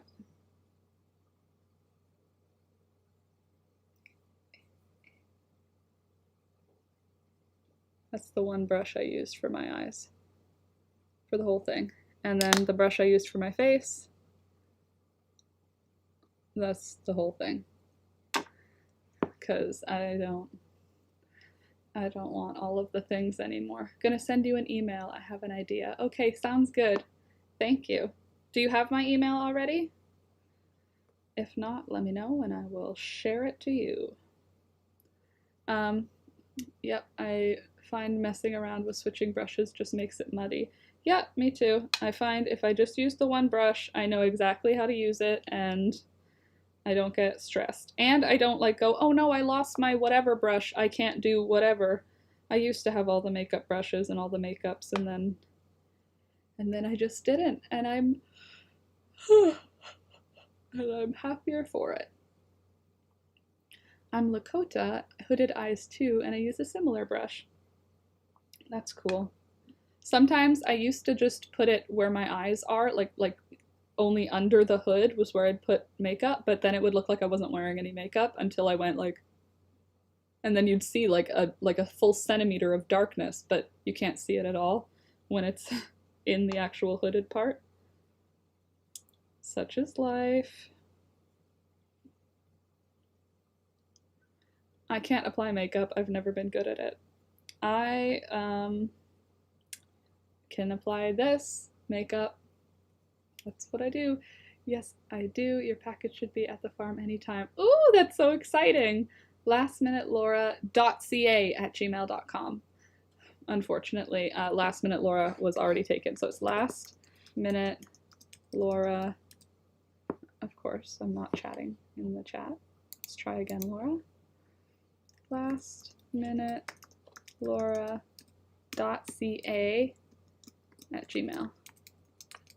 That's it.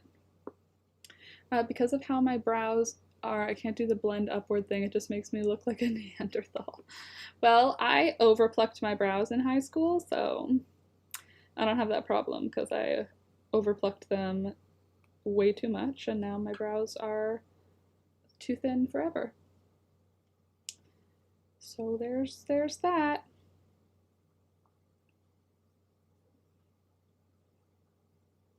I feel like I need to figure out either a way to make money by making a subscription worth it. Sorry, back to the business talk. So like a subscription where each month you get sent a package from me that is like a subscription box, like somehow making that make sense. Or having physical products to sell, like mini skeins of hand-dyed yarn, or you know what I mean, something handmade, hand-dyed fabric maybe, something like that. I think that the patterns are also a good way to bring income because people like to buy patterns. And I think a project management tool would probably be a good idea. Why is time going by so slow? The vet opens today, but a little later than normal. Chop chop, people. Time is going by so slow because when things are hard, time doesn't move. I think materials are a good place to start with selling. You think material items, like physically selling an item and shipping it to someone, is a good place to start?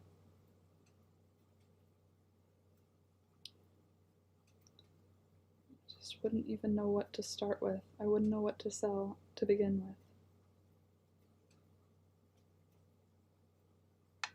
Or do I sell things like, individual, like artwork, drawings? Can I sell a print? You know what I mean? It's like a lot. Did you grab your journal so you can do a good brain dump of ideas? No, I didn't. Give me 1 sec. I'm gonna go grab my journal. It's in my purse, which is in my bedroom, because I brought it to my sister's to do a brain dump.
Okay. My brain dump from yesterday is like dark. I just brain dumped everything in my head, and that included like just topics, feelings, like back pain, or lost the farm, or freaking out, Patreon, mouse poop, laundry, like literally anything that was in my head. I just wrote it all down, and then on the next page, I separated those words that I just dumped out onto a page into like my feelings, because like feelings are different than physical symptoms. So like physically, I've been having hot cheeks, nausea, a weird heartbeat, can't catch a full breath, back pain, neck pain, ringing in my ears, hot ears, stiff neck, and dizzy. That kind of thing. So that's a physical feeling, not an emotional feeling. So then I have my emotional feelings list, which I'm not going to read out because they're very dark. And then things like what I think others think about me, options for the future, that sort of stuff. So what is just bad vibes in my head, just that sort of stuff, and it helped. it helps me feel a little bit more at least aware of what's spinning in my head, because there's a lot going on in there that is not helping me, and I need to divide and conquer, and in order to do that I need to be aware of what isn't helping me. Oh, fun, Laura. My fibro gave me all those feelings last night because of my cat's health. Good times. I'm not laughing about the cat's health. I'm laughing about the way that you worded that made me laugh. But I'm still really sorry about your cat, especially end of life. I wish I could give you a hug for that, because that's too much. Yarn and fabric. Okay.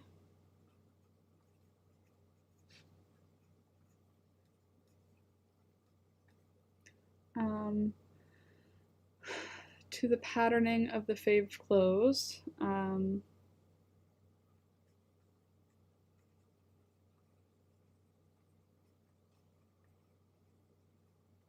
Okay. What else do you guys think? What are ways through YouTube that I can make money? Through Patreon that I can make it more sensible to be a patron? Like, I want people to want to be a patron, and obviously I need, like, there's people who are just patrons just to support me. They're not really getting anything out of it except for knowing that they're supporting me, but there are people who are more willing to join Patreon if they're getting something out of it. What kind of things can I put that they can get out of it? One thing that I made a while ago that I actually think is like the coolest thing ever.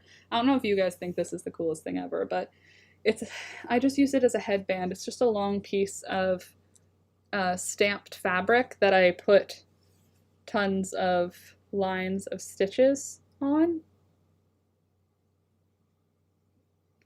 But it's the hammered fabric with all the flowers, and I just use this as a headband. And I was thinking making them actually headband length, like this is 2 times the length of a headband, but making that as either a patron thing or as a sell alone thing, like a set of headbands and a set of scrunchies. But like, my scrunchies didn't really sell when I had scrunchies, you know what I mean? Well, everyone loves your dye videos, so maybe more of that when the season allows, or even dip it into other dyes. Okay, yeah. People prefer my crochet videos over my dye videos. I know a lot of you guys from the stream who came to the stream came because of dye videos, but a lot of my viewership is the crochet videos. Baby stuff. Maybe just bang out a video for something baby and hit social media with it. Okay, baby stuff. Okay, so there's 2 different sections of this. There's videos and products. So products is like physical items that I would ship to somebody's house. Videos are video ideas that would be great. So baby stuff in the video category. In the products, yarn and fabric, clothing patterns. What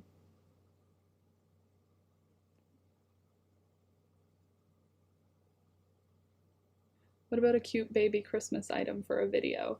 That's my plan for the baby pants. These ones is to do them in red and green. And that makes it a baby Christmas video. These little pants. It was just to do them in red and green for the video. That makes them Christmassy. Products, yarn, fabric, dyed fabric for product.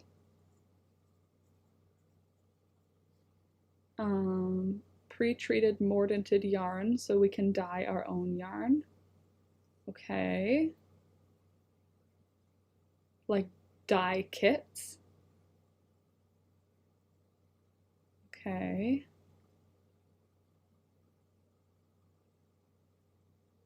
With like onion skins with them, so you could do, okay, I'll write dye kits just to get us started. Okay, I see you, little sister.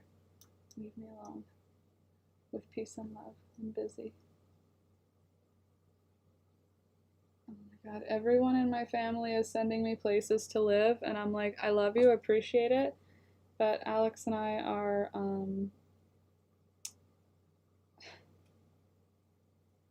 we're doing it, we're trying.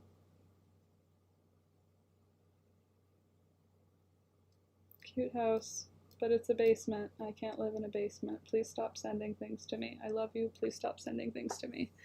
Pre-treated. Okay, I had to put my noise canceling headphones on. Now I'm getting overstimulated from everyone else's everyday noise. Oh, I'm sorry, Mary Grace. That's stressful.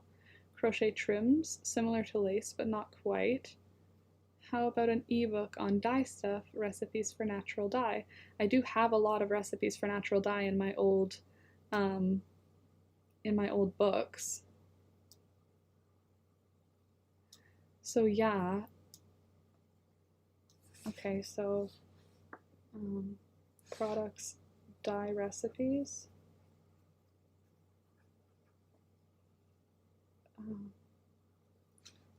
Dyed fabric dye. What was the thing that, hold on. Oh yeah, dye kits, that's what Dawn said. Yes, on the ebook. Crochet trims.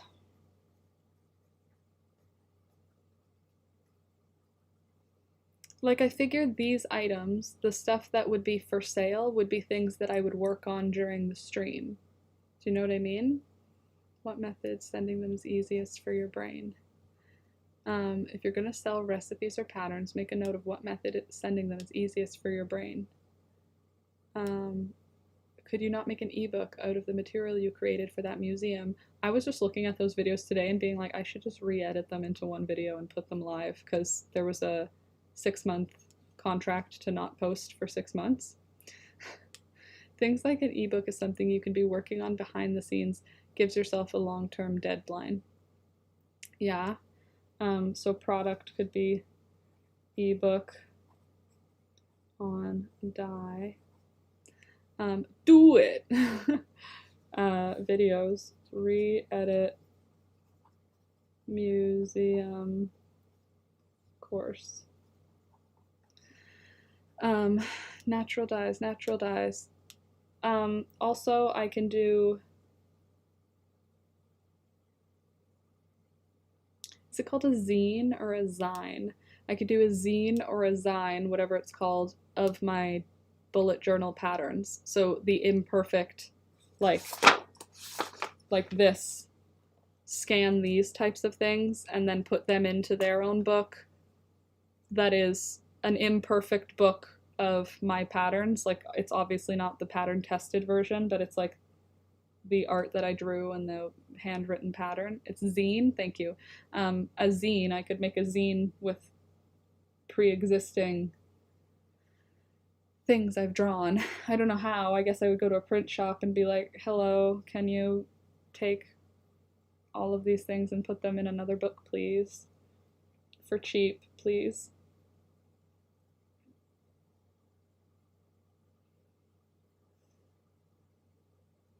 You know?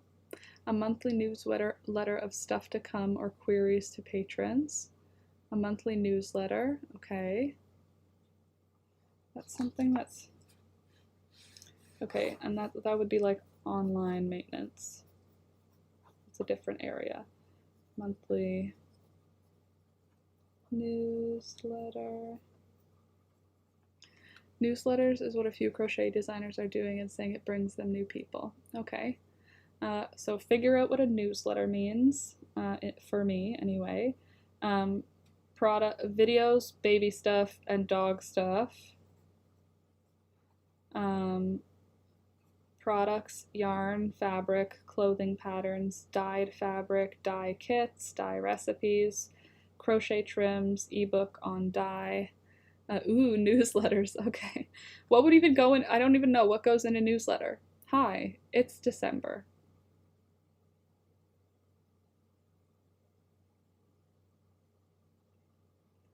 I just need it treated so I can dye the yarn any color I want. Yeah, okay, so I'll write pre-treated yarn. Pre-mordanted yarn. I'll write that down. Monthly newsletter.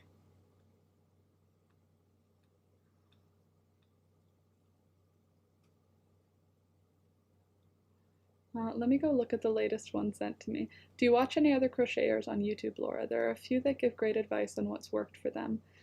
I kind of tuned out to the YouTube crochet community because I was feeling like I don't know why I can't do all of the things they're doing. I need to just back off and work at what I'm working on. So no, I haven't been watching a lot lately. I watch a lot of homesteading content, a lot of cottagecore content, a lot of sewing content. Problems you had and asked, things I'm thinking for doing for next month, problems you had and asking for suggestions, fun facts. Okay, like just a fun little handout, but a digital handout. Okay, I'm gonna write that under the newsletter. Plans for next month, problems you had, ask for suggestions, and fun facts. You know me, I like my fun facts. Maybe include a drawing of a crochet stitch. Ooh, a drawing in general. I might head out and nap. Hopefully it'll reset my brain. I hope so, Mary Grace. I don't know why I'm so overstimulated. Maybe because there were so many people here yesterday. Probably, yeah. Just dealing with it from yesterday. Yeah, take a nap and hopefully you'll feel better when you get up. Just so you can see what's out there. Thanks, Scrappy. I'll have a look at it and see how it lines up with whatever my brain thinks goes. For a newsletter. Guarded facts on a flower doesn't just have to be crochet, just stuff from the LML world. Well, that's true too. Drawing. I watch Bag a Day, that is all. So maybe I should watch Bag a Day and see how she's doing, how she's, you know, managing. I'm gonna write it down just to check.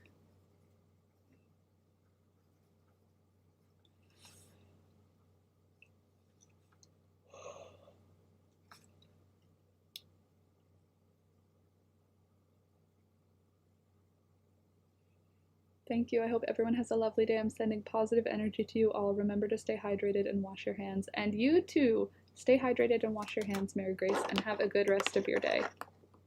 Yeah, but she is a machine. Well, maybe I can be a machine someday too. You know?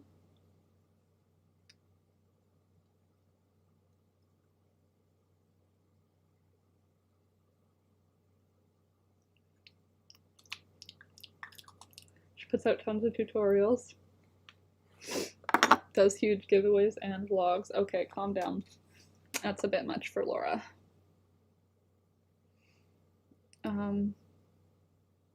Fiber Love Diary is one of my fave to watch. Okay, Fiber Love Diary. I'll write them down.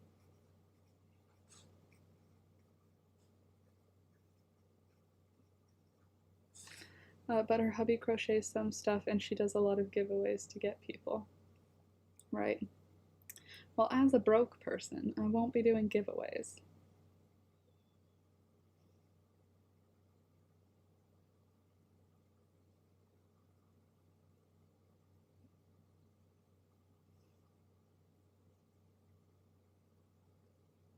I feel like I need to focus most on baby and dog videos, and I have to focus on incentivizing patrons.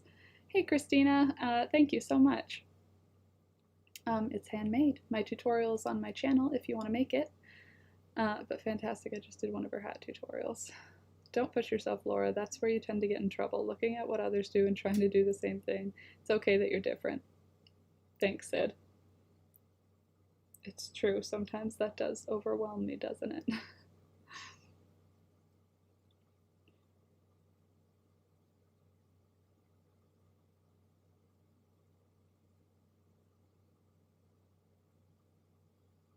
Let's have a look at some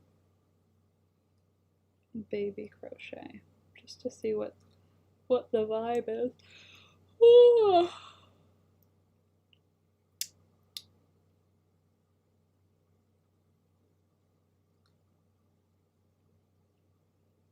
Hats and hats and hats and hats and amigurumian hats. Babies are so cute.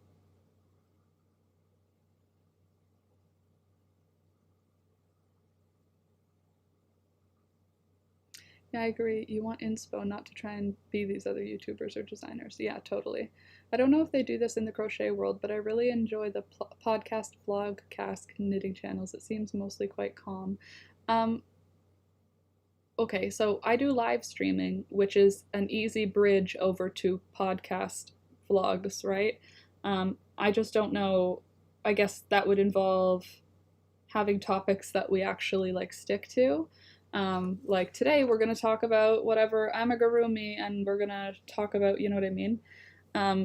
What we've I guess I have to look at some crochet podcasts to see what the vibe is, but I don't know what the difference between a live stream and a podcast is, other than that there's planned things. Dawn, huge giveaway 3 or 4 times a month. I love who you are. Well, I have no giveaways ever, except like twice. But I'm glad that you love to be here, because imagine if it was only for giveaways. Podcast is more structured. Yeah, right? Like it has more like topics to go through, which is possible. We could do that for the streams and change it to a podcast. Not much different, just shorter videos. I think giveaways take more work than most realize. I agree. It was very stressful.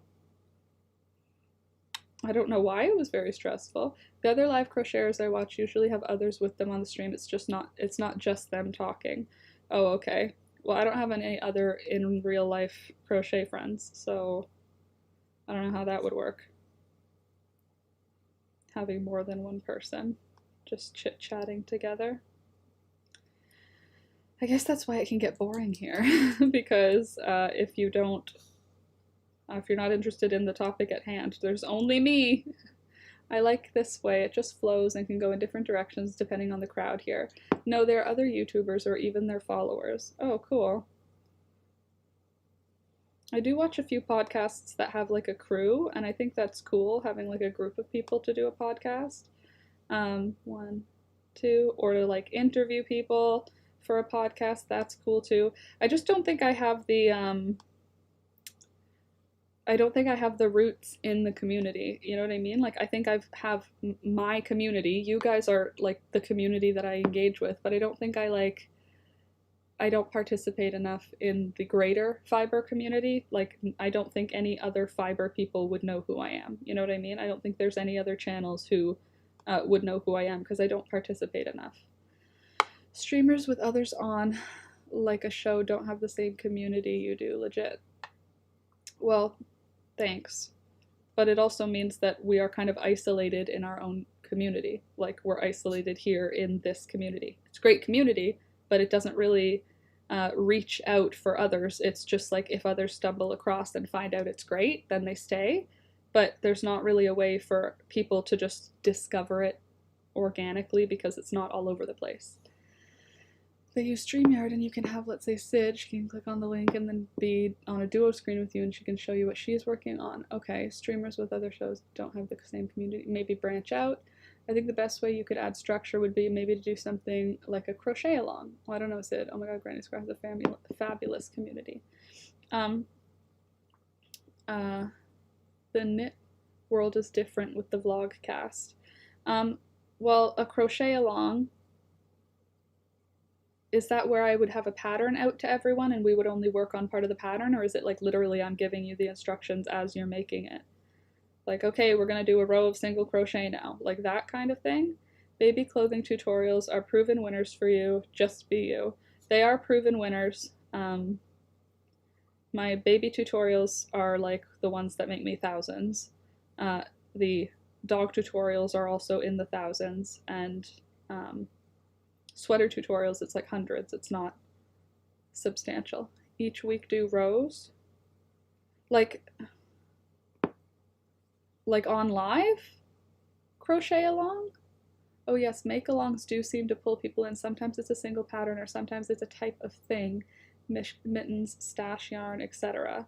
Okay, like, would it be on the stream though? Like, hey guys, next week we're starting a new project. We're gonna make a really nice basket weave cowl. We all do the same project during the seam. It'd be up to you to how you'd structure it. Okay, that sounds like a kind of a fun thing to do, because then I have a project just to work on during the stream.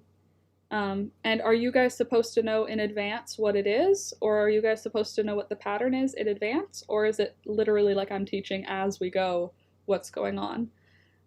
Has mega information. Oh, awesome. Thank you so much, Antoinette. I will definitely check that out. Thank you. Candace, yeah, that's great. Which one? I think a crochet along would be great to focus the lives if you want. I think that would be nice too, because we can still chat while we're crocheting, right? Like if it's like go across the row, it's 80 stitches. Just give a list of supplies. That's it, and not what we're making? Like, I don't understand. Bush tracker beanie. Okay, so you knew it was a beanie. I think they usually announce the crochet along and release the pattern ahead of time. Okay, cool. So I need to use a pattern that I've got then.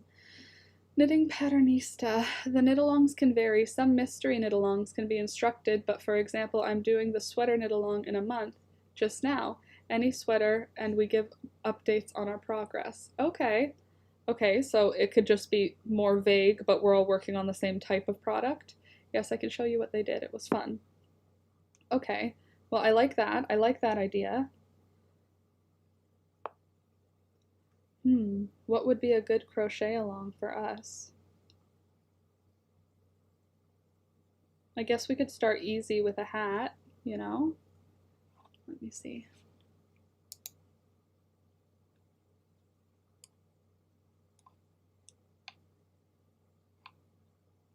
Oh, cute. Cute hat, too.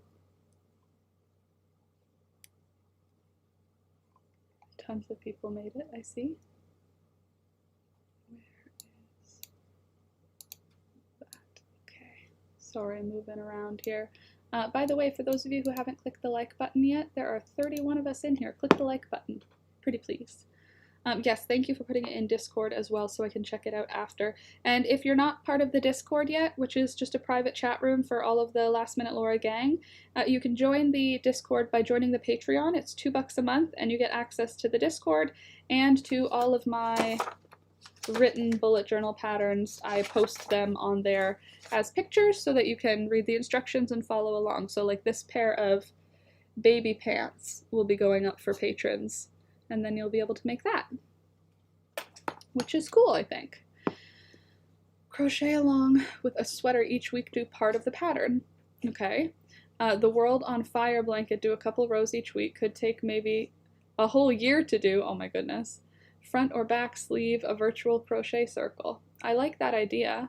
I want to add, yes, we like our little community, but for YouTube to bring you more money, you need more people in this community. Yes, I agree. I love our little community, but our little community requires a few more people in order for us to make it financially viable as a permanent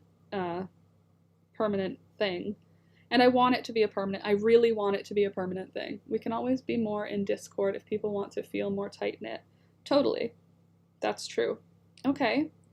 I'm down to do a crochet along. I'll just have to think about what it is. A mystery crochet along might be fun. Then we'd test how good my instructions really are, wouldn't we? It's like an old-time quilt circle, but here to crochet a thing, like a sweater. I would want the pattern. Oh, okay. Well,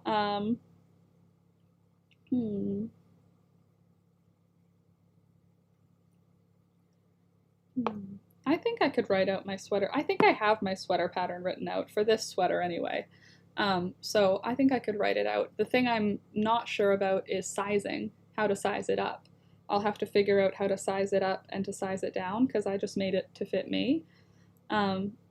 So we could do that. We could do a crochet along sweater just during the stream time. That way it's,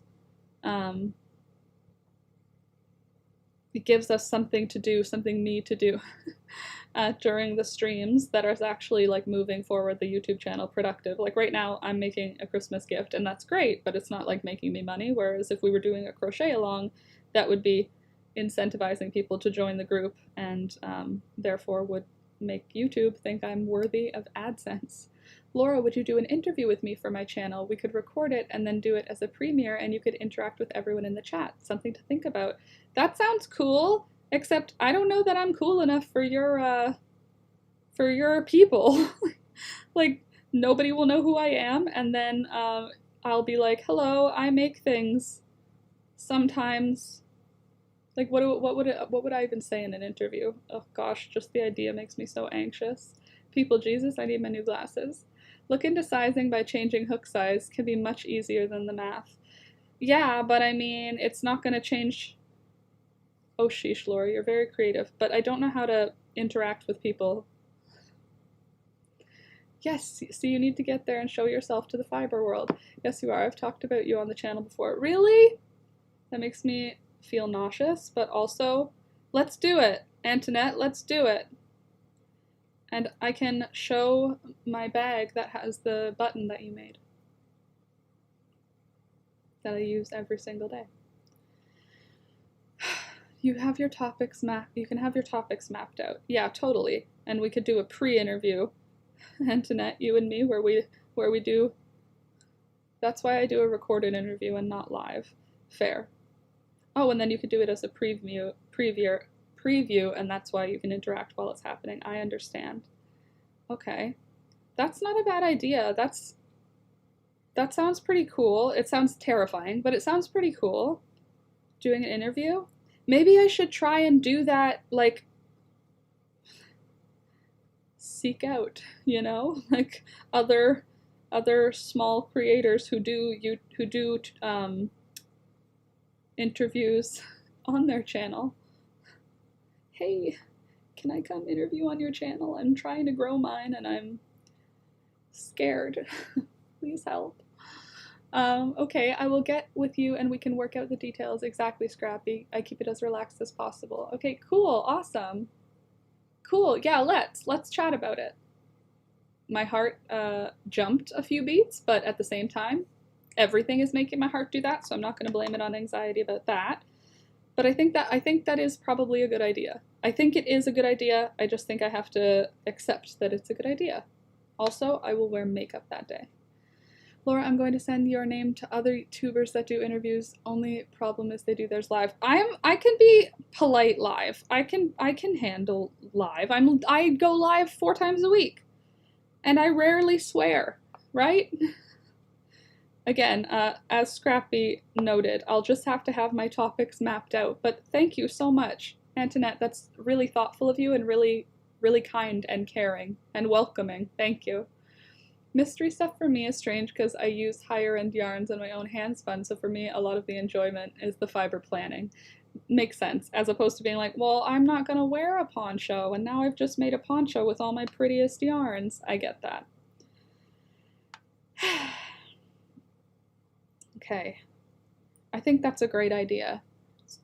So I personally would want to know what's needed ahead of time. Okay, then it's settled. I will email you ahead of time. Thank you. I will keep an eye on my email. Hey, this community is my fiber family and loves all of you. Well, this community is my fiber family too, and I love all of you as well, and I really appreciate you guys supporting me through this years of weirdness. It's like on and off. Sometimes I'm a rock star, sometimes I am a complete blubbering baby, and sometimes I am an artist, and sometimes I am terrified of everything. You know. Yeah. Interviews. What would I even say? I'm Laura. I like to do stuff. Please subscribe to my YouTube channel. I need to start posting more on Instagram. I need to do a lot of things. You're gonna make me cry, Laura. It's the mom in me. I don't like to see people hurting or sad. Well, I'm not gonna cry because I don't have enough emotion right now to cry. I have so much bundled up anxiety that my tears are currently just pumping around my body. They're not coming out of my face. So don't bother crying for me because I am not gonna cry, and I am in genuinely the most difficult period of my entire life. I don't think I've ever struggled the way that I've struggled in the last 6 months, but I'm still alive. And everyone that I love is safe. It's like hard, but also it's gonna work out. It's gonna be fine. Whatever ends up happening, it's gonna be fine. Could you go lie down? I'm not picking you up. Go lie down. Go lie down. Go. If you go to my channel, Laura, you can see the interview I did with Lindsay Luchuk. It would be the same thing with you. Okay, cool. Right, I'm a problem solver. I don't want anyone to hurt or suffer. Yeah, I get that. It's why I went into nursing 40 years ago, to help. My older sister's a problem solver. The only downside is that she's like a problem solver as soon as the problem is happening, and I'm like, I need some time to wallow in the problem.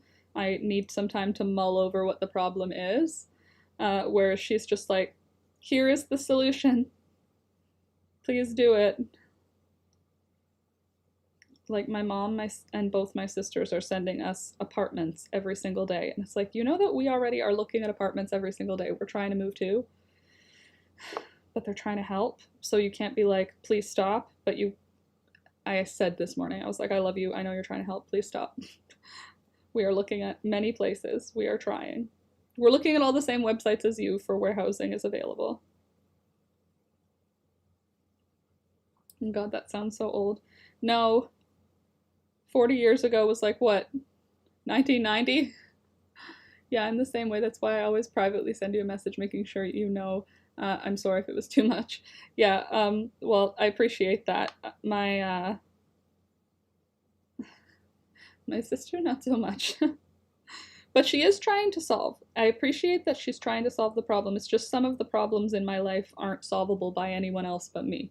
You know? Like, it doesn't matter if you yell the answer in my face. I have to come to the conclusion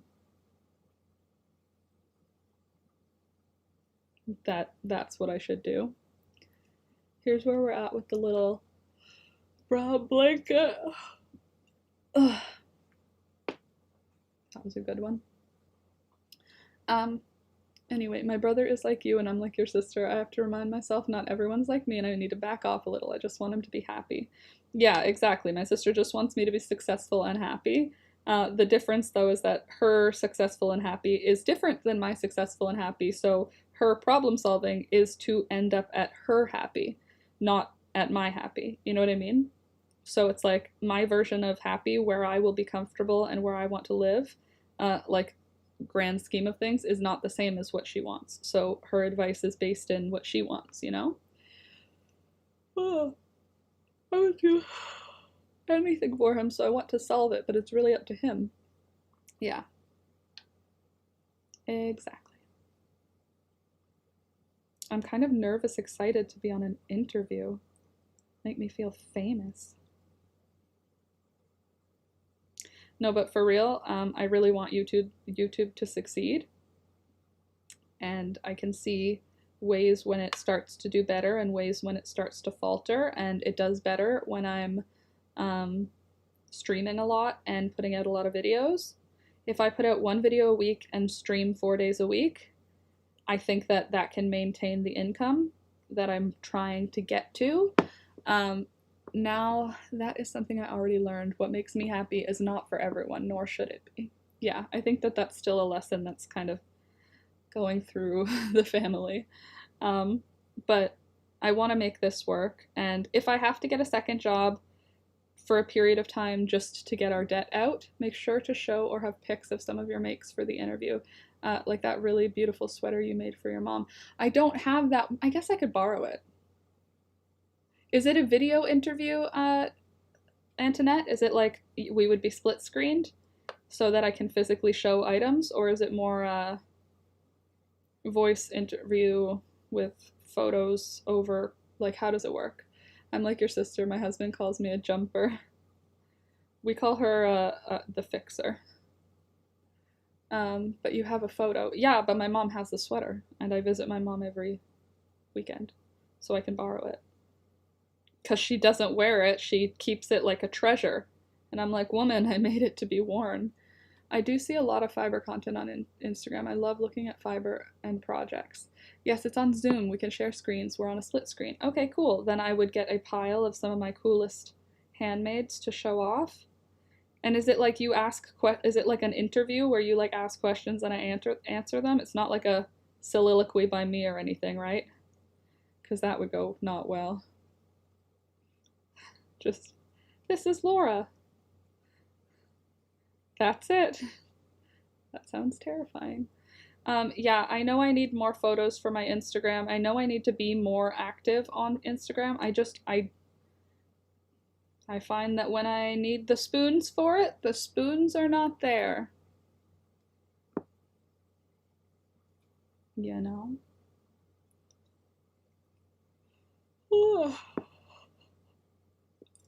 I ask cute questions and I send them you ahead of time. Okay, cool. Okay, cool. Still terrifying, but cool. I can handle it. I am a full-grown adult who can handle it. Once you watch Lindsay's, you'll see it's very relaxed. She was terrified. Okay, cool. Cool. That makes me feel good. If she was terrified and it was relaxed, then that should help me. The spoons are in the dishwasher and you aren't allowed in the kitchen. Candace, that's like a funny joke that is so specific to our predicament, and I love you for it. In fact, the first time we did it, I forgot to press record, so we had to redo it. Gosh. Well, some interviewer. No, I'm just kidding. Gosh, that makes me nervous. It's gonna be great. Holy crap, Candace, I just laughed out loud. Thanks for the laugh, I needed that. Right? I read that and I was like, oh, it's so perfect for where we're at. Right, V? For what's going on right now, your joke was perfect. It was my first. Oh, really? Awesome. Okay, cool. Well, good, then I will be happy to be your second. When are we gonna do this, Antoinette? When are we gonna do it? Right when I asked that, my heart went into my throat. But I really enjoy doing it. Okay, just please give me a moment.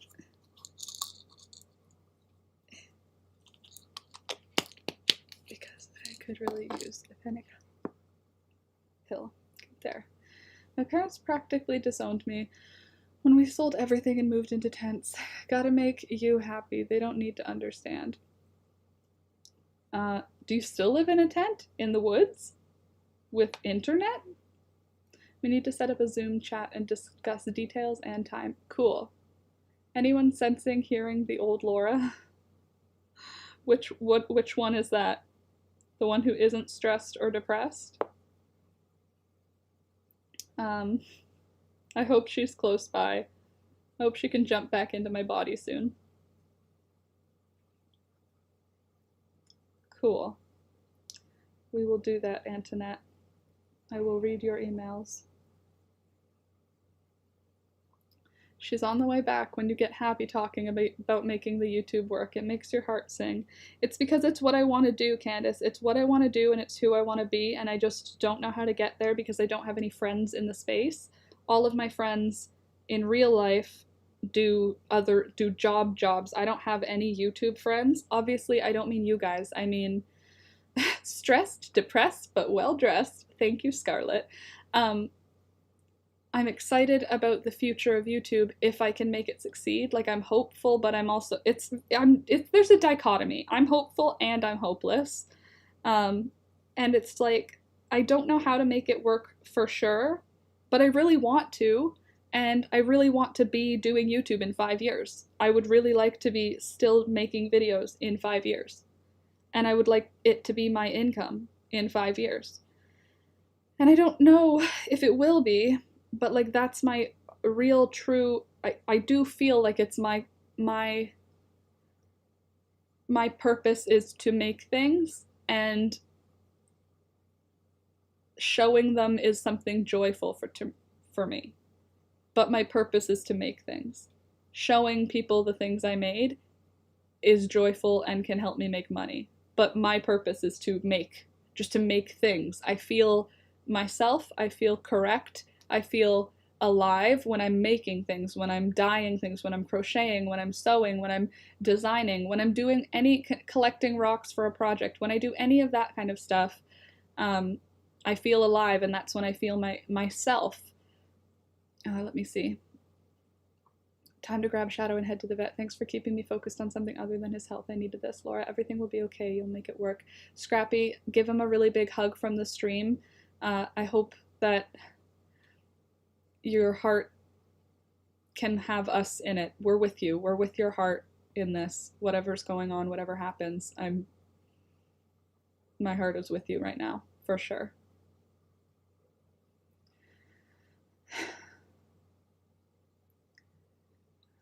She's on the way back when you get happy talking about making YouTube work. It makes your heart sing. How does your family not see the sparkle in your eyes and hear the joy in your voice when you talk about YouTube, about being an artist? Because I'm not getting ahead in life. So since I'm not getting ahead in life, it's just a hobby. Like, it's all just a hobby. It's just something I'm doing for fun. That's what I perceive it as. I mean, my dad is pretty supportive in terms of, like, he asks how it's going, and when I act like I'm excited about something happening, he smiles and acts excited about it, you know.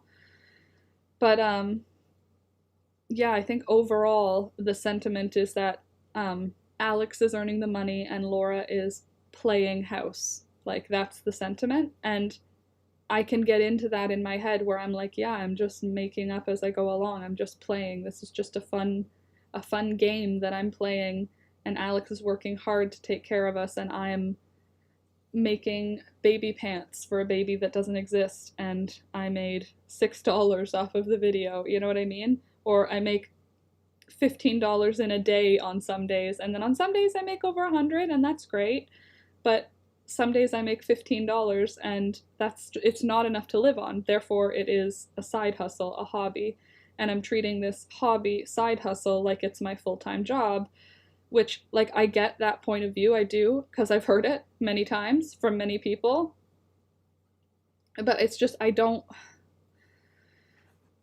know, you know?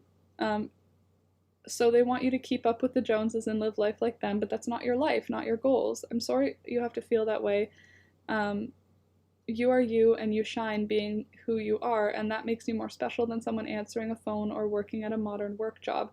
But you still need to afford a roof over your head. Do you know what I mean? So, like, even if that's true, even if there is magic in me that needs to be shared, which is how I perceive, like, I'm not someone who's, like, very egotistical, but I do believe I have something to give to the world. I don't think I'm better than anyone else, but I do think I have something to give to the world, and I want to share it with the world. I want to be online. I want to be yelling into the void. I want to have our community, and I want to keep making things. I just haven't figured out how to make that a financially viable goal. Like, Alex's job, he'll get raises, he might change jobs. He's not going to make $300,000 a year. You know what I mean? Can we all call our reps and demand UBI? Decommodified housing and food? If we had this, it wouldn't even be an issue. Yeah, Sid, UBI would be amazing, because then I could only focus on YouTube working really hard, and then I wouldn't need the UBI because I could improve YouTube and make a lot more money. But since we're so focused on money, it skews the amount of spoons I can put towards my YouTube. Are you Christian? No, I am not Christian. I was born and baptized Catholic, and what's the second one? Baptism, confirmation. I was confirmed Catholic, but no, I don't go to church or anything. And no one else has to understand why or how. You need to follow your heart. Sometimes that doesn't make sense to others who aren't in that space. Yes, you do. I see the star person. You just need that notice that one day it will happen and fly. It will fly. You'll be discovered.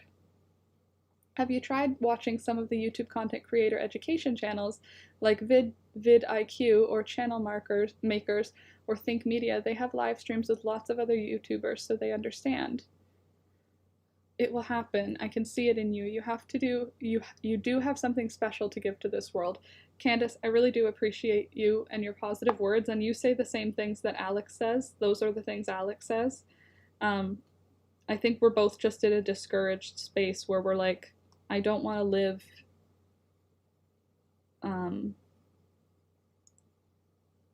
I don't want to live under the poverty line. I don't want to live paycheck to paycheck. That's something that isn't fun, and it's something that takes a lot of energy to live paycheck to paycheck. Being careful about bills like that sucks. That's between you and your husband. I've always been home, never worked, and that's between me and my husband. Yeah. Well,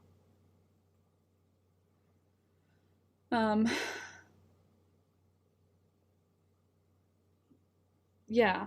And my partner is very supportive, and he believes in me, and he believes I'm an artist, like an artist, and he's the first person who called me that and who made me want to identify as an artist. Like prior to that, I was like, I do YouTube videos. But then he said, like, no, you're an artist. You make things that didn't exist. You invent things that didn't exist, and people want to see what you invented. And even if they didn't want to see, you would make it. And it's like, yeah, I feel that way, but I just want to be an equally contributing member of my family. And currently I'm not. I don't make as much as Alex, and I don't think I'll ever make as much as Alex, but I do need to bring in more money. Oh my god, Alex is so supportive of your joy, and it's so freaking wonderful. Yeah, and he doesn't want me to stop. Like when we were moving, I was like, we should just get rid of all my craft stuff because we're not going to need it for 6 months, is what we thought. And he said, if we only bring one thing, it's your craft stuff. You've accumulated all of the tools that you need to do all of the things that you do. We can go buy new t-shirts, like your craft stuff has been accumulated. He is so supportive of all of my dreams, and he's so supportive of me as an artist. Like he believes that I am an artist. Like if I'm not trying to be big-headed, because I often think of myself as like dirt, but the way Alex talks about it is like I'm a Picasso or like I'm Michelangelo, like I'm creating something that matters. And he talks about it like it matters, and most of the time I don't feel like it matters. Like I love doing it, but I don't feel like it matters. And he'll say things like, you took string, you colored it with nuts, and then you made it into a sweater from string. Like I couldn't do that with a pile of string. Most people couldn't do that with a pile of string. And just the way he sees it, as he's like autistic, so he sees it from like a different point of view, and the way he sees it, it's magic. And the way I see it, it's magic in a different way, because it creates magic within me to create the things. Like I feel powerful when I'm creating, and he sees the creation as powerful and magical. So it's like, yeah, he's totally supportive, and he's literally willing to live in squalor for me to be able to follow my dream. And he has said that in this move, we can live in a crappy apartment for a couple of years to wait for the YouTube to get to where we want it to be in order to move out into a house that we purchase, if that's what we want to do. It's just that with all of that, it's not blind support. He supports, but he's smart. But with all of that support, it's stressful, because then it's like on me if I pick YouTube and we live in a small, cheap apartment and then YouTube doesn't work out. You know what I mean? He sees the Van Gogh in you. Yeah. You and the things you do make and make matter to us, Laura. Thanks, Alex. And I really do appreciate that. I love this community. I love all of you. I love hanging out with you and chatting and telling you way too many details about my life that I don't feel embarrassed to share about, because I don't have a filter. But I like sharing all the details, because then I feel like I am me. You're seeing me as me. Absolutely. as myself. I'm not trying to put on a face. I mean, obviously I try to protect certain privacy things, like the drama that's going on right now for Alex and I is levels beyond what I'm sharing, because it's not my stuff to share, you know? But wow, we're struggling. And I like to be clear with you guys about that and honest with you about that. But that doesn't make me money. It doesn't create income. And that's what I have to do. I have to create income. Well, and he's probably just thinking like he can still do everything he needs to work, etc., as long as he's got his desk and his computer. Yeah, literally, that's pretty much a quote. The other thing is most important to him is you. At least that's how it comes off. Yeah, he needs a desk and a computer and Laura, and those are the things he needs. Laura will make sure there's food. So just a desk and the computer and Laura, and we're good to go, basically. But also, I don't like sharing about the fact that I need to make money, because then it sounds like I'm being like, give me money to my community, and that's not what it's like. It's like, it is a big part of what's on my mind right now, how to make more money, but it's not something that I want you guys to feel guilty for and feel like you have to contribute in some way to, like that feels gross. That's not what I want. Does Alex see you as making a contribution? Yes. Is that only measured in money? No. The economy between man and wife, my husband sees what I do here as equal to him. Yeah, so that's true too. Alex and I, there's an equity thing. Like, I cook all the meals, that's valuable. I clean, that's valuable. Yes, he values my work as work, and even if it's not financial work, he does value it as work. It counts. Because that's not for anyone but you and him to judge. Yeah, so totally, he supports. He does not see me as a freeloader, if that's what you mean. No, he definitely sees me as a contributing member of the family. But sometimes I see myself as a freeloader. I'm like, am I just a leech on his life, making pretty sweaters and holding him back from some amazing life where he would have a nice house and a bunch of kids? Like, I don't know. And then he'll say things like, no, of course not. But I mean, that's like my worry. No, in his eyes, it's equal work. But equal work does not mean equal money. And Alex works full time, so he can't, like, he had a second job for a while, but he finished the project. When we jumped to tents, we were like, well, the worst that can happen is we fail and have to go rent. We had to just follow our hearts, and here we are. Don't know if you don't try. Yeah. And like, one more year of uncertainty while I try to build the YouTube channel. What's one more year of uncertainty? You know, we can still have a happy year without knowing what the next year is going to hold. And maybe the housing market will slow down by then. Because right now houses are just out of control prices, as is rent. But buying housing is just out of control. And like a $200,000 house is selling for like $5,000 or $600,000. My dad is a freeloader. You are so not. It's the feeling, though. The feeling that the guilt I get inside is that I am not contributing and I am a freeloader and my contributions are not valid. That's the feelings that I get. It's not the feelings that are put onto me.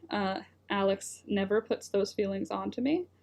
But when I think of the fact that without Alex, I couldn't afford to rent somewhere. I don't have the money to rent somewhere without Alex. Together we can. Without Alex, I don't. So I can't take care of myself alone. And that's a scary idea. I don't think I will have to worry about that. But still, it's something that my mom brings up regularly, like, a woman should always be able to take care of herself. If anything should happen, you should always be able to land on your feet. And I'm like, nah, I'm not there. He sees you as you are and supports that and believes it's worth the investment. Go with it. That sounds like an older generation words you say. Which part? I know, I just want to reassure you. Thank you. Okay, 2 camis traced, and that's what will fit on my paper. Ooh, you gonna sew some new tank tops? Camisoles? Bralettes? Anyway, that's kind of the... My son and daughter-in-law had to live with me for 3 years to save for their mortgage. I gave up my living room and loved every minute of them being there. I love a full house. I had hoped deeply in my heart that that's what we were going into, DK, and it was not, and nobody expected the outcome that is happening. Like nobody at all expected what the outcome, like Alex and I moving in December. Nobody expected that, so everybody in the family is a little bit scrambly right now. Because I thought that would be fun too, a full house. Yeah, I need to be able to make my own, because nat fibers and casual prepperism, casual prepperism. Beer Becca need to reboot, I think. Sounds good. Laura, if he tells you you're worth it, believe him. Yeah.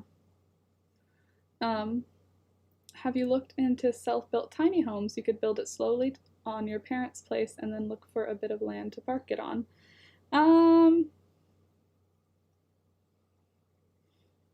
No, we haven't looked at it. We did look at one. Okay, I can't say no, we didn't. We have looked at one. It was $115,000 for a tiny home, 1 bedroom plus a loft, and it had a bathroom and a kitchen. Obviously, it's a tiny home. Exactly, the housing market is set to fail. Already fell in China. Well, exactly. So if we live 1 more year renting, then hopefully, in theory, next year we could maybe buy a house for a reasonable amount, for like $400,000, not $700,000. Like, in a perfect world, I would find a little shitty bungalow that needs lots of work for like $200,000 and then fix it up over the next 5 years while doing YouTube and living life. Wait it out a bit, and as the dollar implodes, housing will fall. Yeah, that's what my hope has been, is that housing will fall, and then we'll be able to afford a place, just in general. And also, if we use this year to pay down our debt, not using the $20,000 to pay down the debt, just holding that in a savings account and paying down our debt with the money we earn, then our credit will continue to rise. Like, I have what's very good credit, and Alex has good credit. We need to get us both up to excellent, basically, is what I want. And I'm only like 3 points away from excellent credit, so if I can pay down my credit card bill, my credit will go to excellent, and then Alex's should go like to very good, you know? Okay, that's better. Chat was lagging super hard for me for some reason. Sorry. I still have 2 adult sons and a teenage daughter at home. Both my sons work, but the market's still way out of their price range. Yep. Laura, I found you because of the natural dye. Hey, knitting patternista. But I turn up each week to your channel because you and your creative self across all of your endeavors. Hopefully having other monetization options help. Well, thank you for saying that, and welcome to the team. Welcome to the group. I'm glad to have you. And I'm glad that you stuck around for the variation, because that's something I always worry about, is if I'm doing natural dye and crochet and embroidery and chatting for hours at a time, like, will I fall between the cracks because I'm not niche enough, you know? Like, they say you need to be like super duper niche in order to get a good, strong following. So hopefully that's not the case and people will enjoy and come here. I can't remember the video. A divorced retiree lady built the tiny home herself with just hiring professionals for the wiring, plumbing, etc., and it cost much less than $100,000 for her overall. Oh, was that Becky's homestead? I feel like I know who that is. She calls the chickens that she has chickie babies. Is that the same person? I think I watch her channel. Um, less than 100,000 is nice. Do you get a mortgage for 100,000 or do you get a loan for 100,000? You know what I mean? I don't know anything about the housing market. Like, it just seems completely impossible to me. Alex and I were like feeling completely doomed yesterday, and then when I talked to my little sister, and she was like, we still had credit card debt when we got this house. And I was like, how? I thought you had to have $1 million to buy a house. I guess not. It feels like you need $1 million.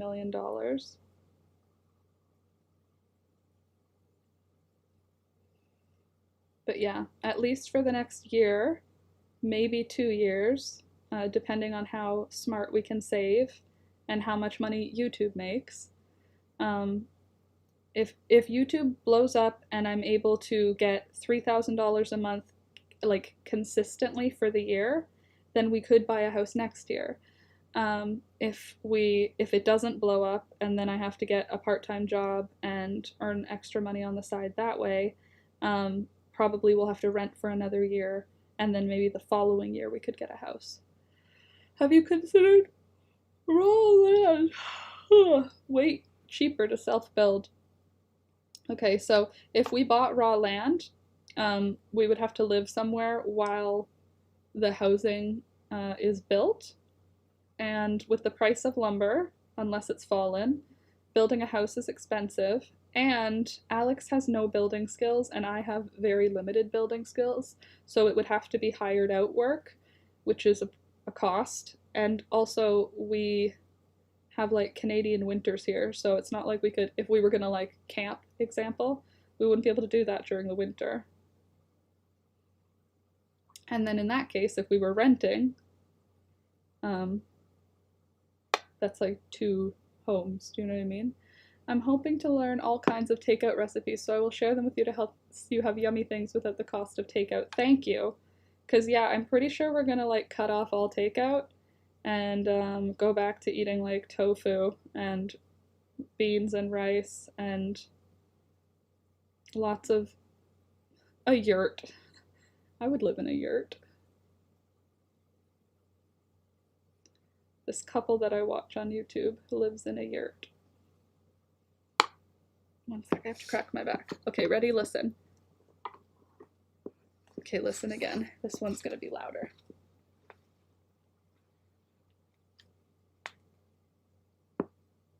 I guess it's not gonna be louder. Oh, there, that one was a good one. A yurt. This is how big the little thing is. I'm gonna call this a baby blanket. I'm gonna give it to one of my sisters as a baby blanket. And they're gonna be like, stop.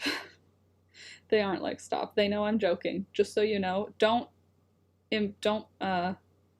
pressure people to have babies ever, but I'm pressuring my sisters to have babies because they're both like, it's on the radar now, and so I am pressuring them so that I can have a niece or a nephew. I kind of want a yurt just to escape to when I want alone time, right? A yurt in Sweden. That's what I would like. A Swedish yurt, please. With a nice wood fire stove. Beautiful. I wish I could crack my own back. I really need to go to a chiropractor. I crack my own everything, almost. I can't crack like certain parts of my neck. Like this one won't. It just won't always do it. Sometimes it does. Oh, that was my elbow. I'm just cracked all the time. In the UK, mobile home sites are popular, nicely maintained, not the cliche trailer trash some make fun of. Are there any nice ones like that near you? Yes, there's actually one that is near where my parents live, but it's not rental. It's like a neighborhood. There isn't rents there. It's all people who live there, like owned.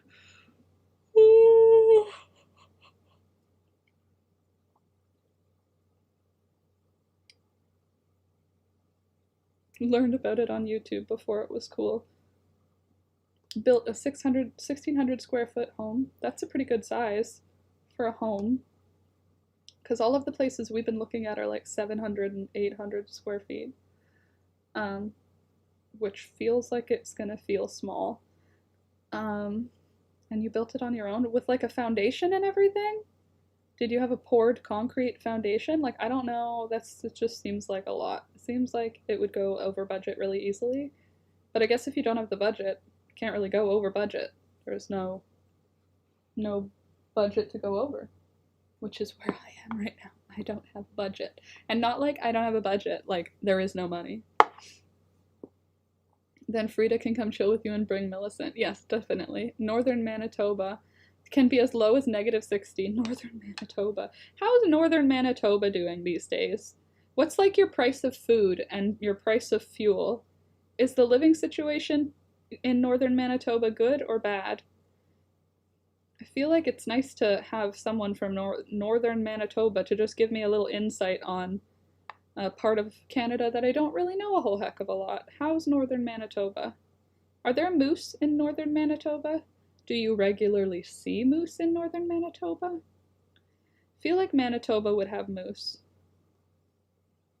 Wolves are in Manitoba, aren't they? Just a suggestion. You'll find what's right for you.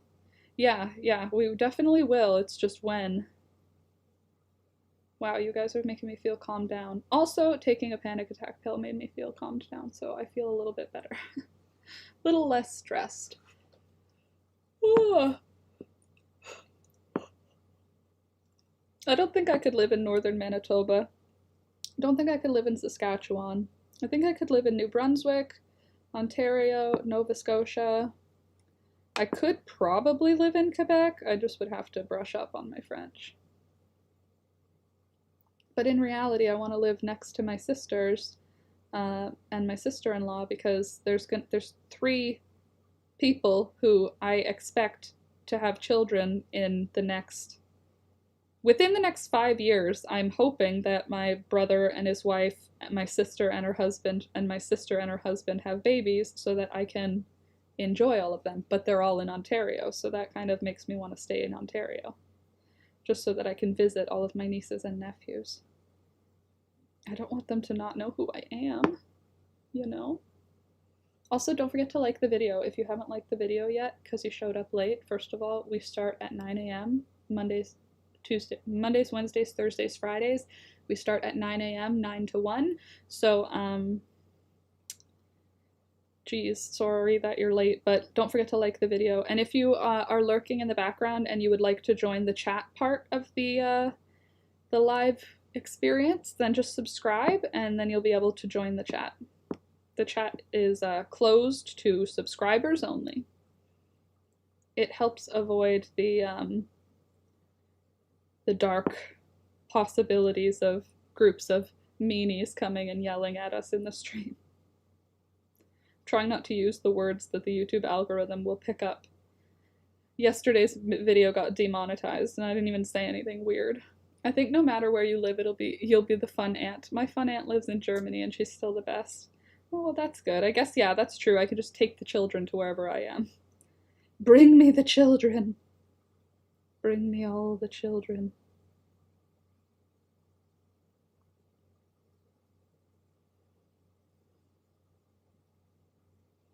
Anyway. Aw, thank you for clicking the like, guys. Thanks. So, that's where I'm at. Emotionally exhausted. Today I'm feeling a lot less of the emotions that were swimming around in my head yesterday, which is good. Because yesterday was really doom and gloom. Really demonetized. What did we say? I don't know. It got remonetized overnight, so that's good. But that could be why there were only like 10 and 13 people in the chat. Now we've got like 24, so that means we're not demonetized. Because when we have around 30 people, that means that we're being shown on the YouTube general page. But when we're being demonetized, there's only like 10, 11, 12 types of people, you know? Hello, 25 of you. Hello, 26 of you. Welcome. Call your friends. Invite them over. This is a chill space to talk about whatever your feelings are. And crochet. And don't forget to like the video. Please. Claudia, I love the sweater you have on. Thanks, Claudia. Me too. This one's my favorite. It's called the 90s Vibe Pullover. I thought it looked like the colors that like little kids wore in the 1990s, like when they were wearing Disney inspired graphic tees. I feel like this sweater gives me the energy of that. Or you know the snowsuits that kids wore in the late 90s, early 2000s? I feel like that was the colors. These colors were the colors that looked like that to me. So I called it the 90s vibes. But yeah, I totally love it. And it has lasted so well. I mean, there is this damaged hole for no reason that maybe I will repair as a video today just to have a quick one in the bank. But yeah, I love this one too, so thank you. The windbreakers. Yeah, totally. Did I say snow pants, snow outfits? Yeah, I meant the windbreakers. Those windbreakers in these colors. You know you had one. If you were born in the 90s or the late 80s, you had a windbreaker in one of these colors. You know you did. So that's why it's called that. What stitch is it? It's half double crochet. I think this one is with a 5mm hook. 1, 2, 3. It has inset arms. You can see the seam for the arm is here and here. So the arms are inset. It's not just straight across, which makes it have a better, like, I don't want to say drape, but the arm sits nicer. If there was no inset, it would be sitting like this. Like the shoulder would be lower, whereas the shoulder is up here, which is nice. It fits my shoulders nicely. So I like the inset sleeve. Yep, I did. Hot pink. Yeah, I think I had the purple and green, actually, was mine. I feel like I should find a photo. Okay, next round. Next round on the organic baby blanket. Hot pink. Everybody had it. You're looking good. Thank you very much. I appreciate that. I tried today. I put on, what's it called? Serum last night, a nighttime serum and an eye cream. And then this morning I put on a daytime serum and an eye cream and my moisturizer and makeup. You guys, like, I don't even do that when Alex and I go on a date anymore. So you're welcome. This was for you. It was actually for me so that I would feel like a professional and not like someone who's just on the internet complaining about my life. How about a self-published crochet book on Amazon? Your drawings are so good. The problem is my patterns are not so good, Housewife in the Woods. What can we call you, by the way? Housewife or in the woods? What's the name we can call you? Yep, we're on a floating slab. We poured it ourselves. Okay, cool. That's cool. Anyway, I could publish the pictures, but the patterns that go with them are like my thoughts. They're not entirely accurate patterns, or they're entirely accurate just to my size. So they're the steps I followed to make my size of sweater. You know what I mean? The tiny house on the piers is on the piers. Okay. The tiny house is on the piers, and you poured your own floating slab. That's interesting. Yeah, so the crochet book, cool idea. Did paycheck to paycheck. Hubby worked full time at the sawmill and we paid in cash. Wow. That's hard work. You did hard work to build that place. You must feel very like accomplished. I'm back. I left for coffee and came back with breakfast. Well, welcome back, V. What are you having for breakfast and what's in your coffee? I had a hot tea this morning because the mood was good, so I went up and made some breakfast for my grandpa, and then that included a cup of tea, so I sneaked 2 additional teas. Northern Minnesota. Oh, I've been saying Manitoba. Northern Manitoba. Northern Minnesota. Sorry.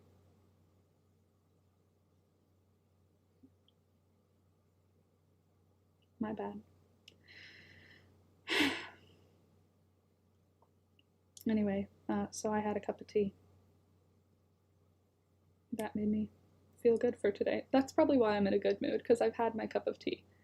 Maybe I do have a caffeine addiction. It's just not aggressive, but it's aggressive enough that I feel kind of sad when I don't have my coffee. But I don't have coffee, I have tea. Oh, also, it's snowing today, by the way. When we went outside for Thunder's Walk, it was snowing, and it's supposed to snow all day long, which is not what I want, but that's okay.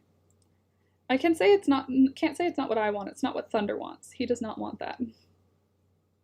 He wants it to be warm always. I just have to like stretch so weirdly. Oh.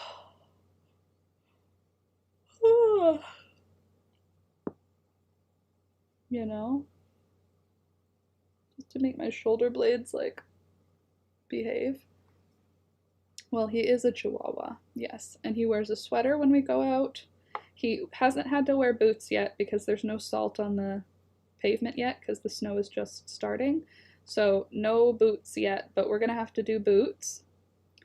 I don't know where his previous pair are, so we're gonna need to go get new boots. Oh my gosh, my favorite part of Canada is the Yukon. If I didn't live in northern Minnesota, I'd live in the Yukon, and yes, there are moose here too. Well, I'm happy there are moose there because moose are weird, gigantic dinosaur deer, and they seem like a mythical creature. Like, why did we need to invent unicorns? We already have moose. Like, they are crazy looking. Very bizarre animals, the moose. They're pretty. Pretty weird deer, but still, they don't feel like they feel like they should have gone extinct with the other megafauna. Like when the giant, what was the giant possum or the giant armadillo, when those things went extinct, the giant sloth, a sloth the size of a car, when that went extinct, I feel like the moose probably was meant to be extinct too, but somehow survived that extinction event, and now we have a living dinosaur. They are just, why? They're so big. We have wolves, moose, bear, cougar, coyote, bobcat. Wow. And some are really mean. Moose can be mean? I feel like how much brain is even going on in there? They're deer. They're just very big deer, aren't they? Eating their grass, chewing on stuff. I mean, I can imagine that they could run at your car and destroy it. Do you think the moose used to be bigger? Moose are terrifying. I don't find them terrifying because I've never seen one in person. I find them awe-inspiring, like a majestic creature that we don't deserve to have. Have you been to British Columbia? Oh my goodness, it's beautiful there too. I could live there. Yeah, British Columbia is beautiful. Yes, I've been there. My aunt, my father's sister, used to live there before she passed away. She lived in BC, so I'd been there to visit her a couple times. Didn't see a moose. Apparently the family saw a moose and my dad woke us all up to see this moose walk by our van, but I don't remember that. I miss loons. Those things are shaped weird. Yeah, they are. Hold on, ready?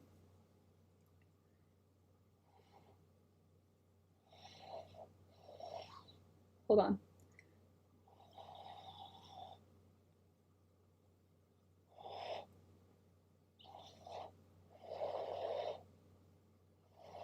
You just gotta get it properly.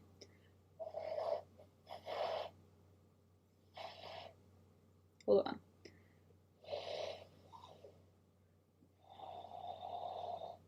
Just hold on. Just hold on.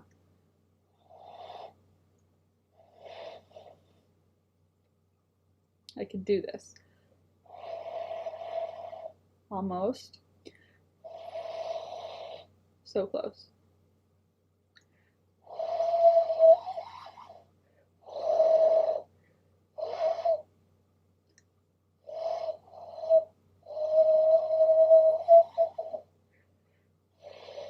Come on, Laura.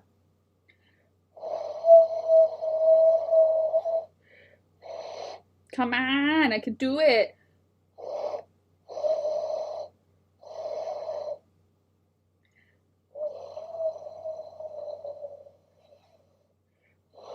I'm not giving up.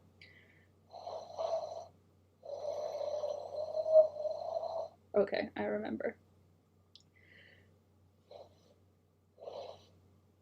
Just give me a sec. It's gonna be done and you're gonna be amazed.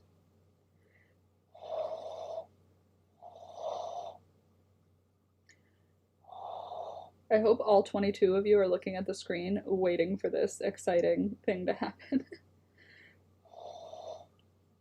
My childhood self is screaming.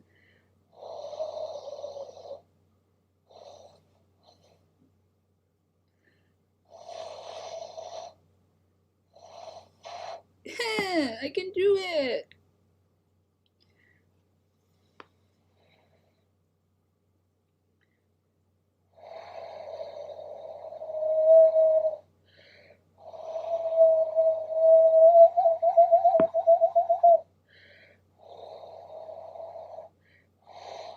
Come on, one more time.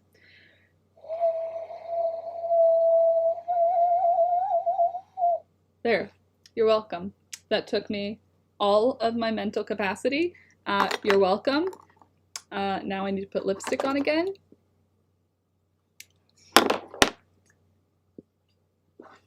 That took way too much time. With peace and love. I did it for you.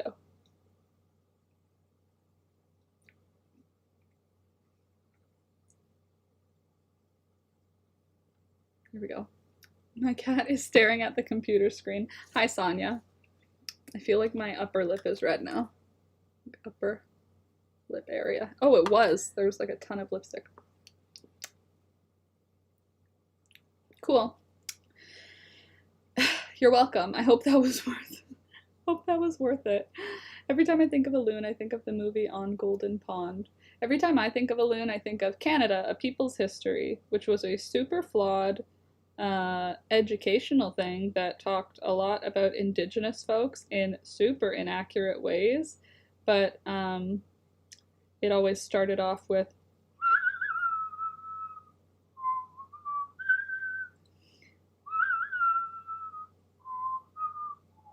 like that, and then it would do a loon call, and then it would be like a 25-minute episode teaching you a lesson about something, and it was on at night, like late at night, and my parents would let us stay up because Canada, A People's History was always on before Monday Night Football. So Monday nights we would watch Canada, A People's History, the intro to Monday Night Football, and then we would go to bed because we were children. Anyway, I convinced my brother once that loons were wolves. Oh, poor brother.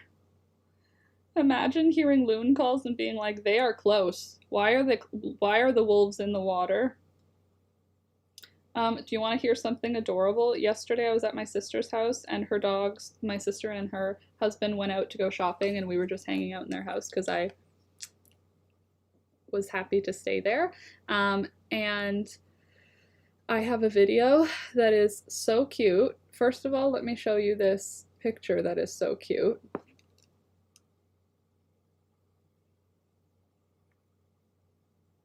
That's my sister's dog, and that's Alex working on his computer.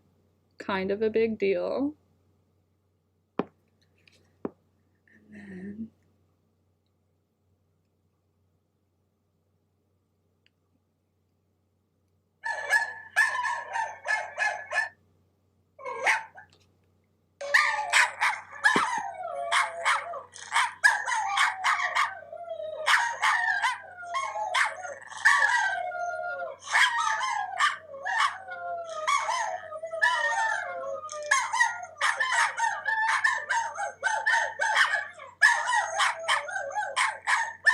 And then I interrupted them, and this is their response.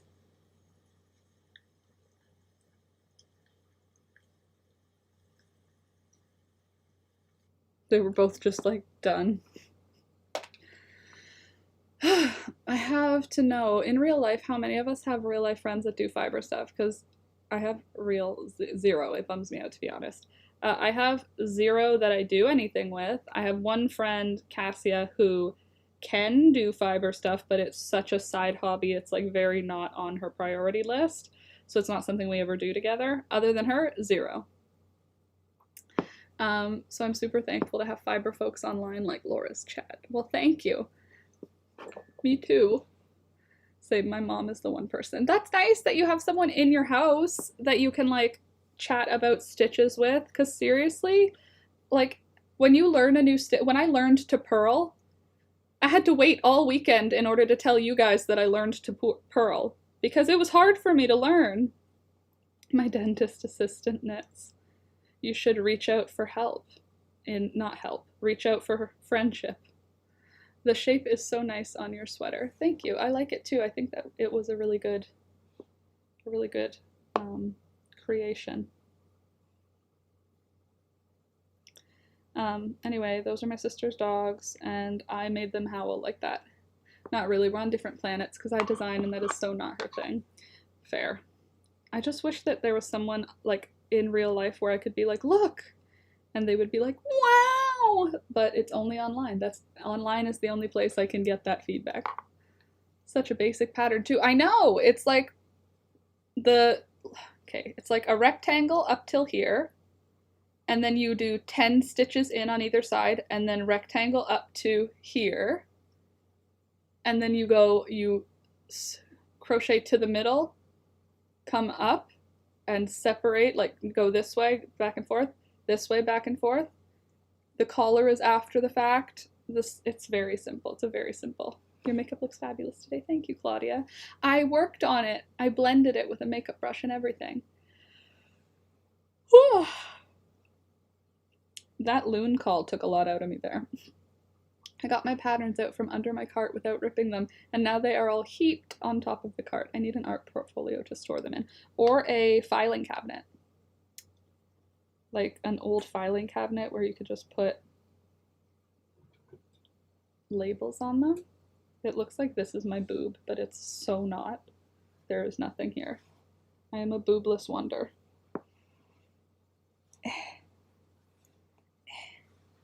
Much better. Hannah.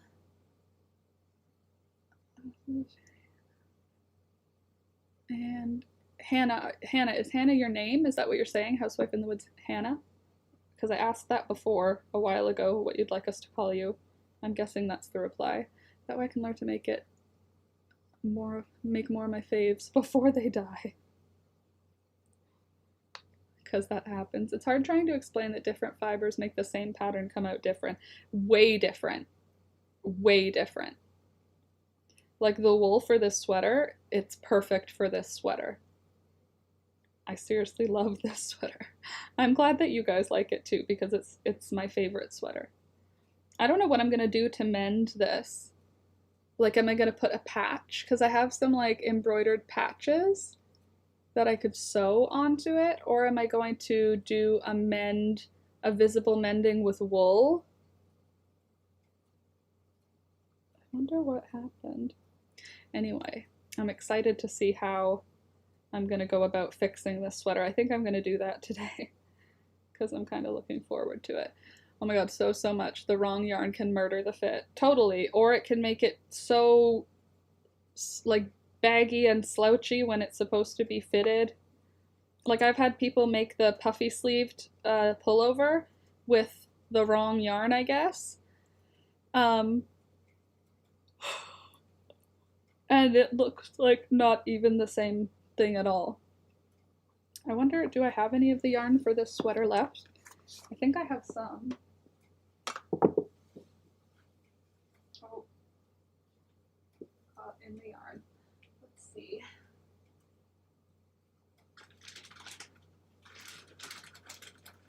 Perhaps.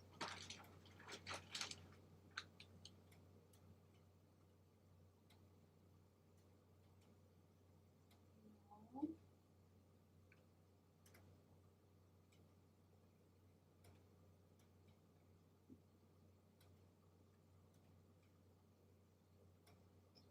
My Briggs and Little. Is it all gone? Did I use all my Briggs and Little on those hats I made? I think I did.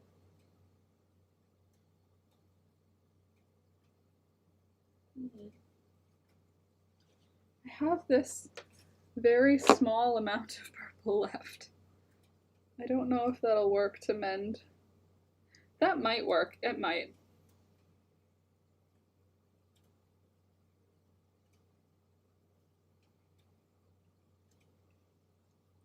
Oh, and this is Briggs and Little, and this is Briggs and Little, and this is Briggs and Little. So I can do one of those three.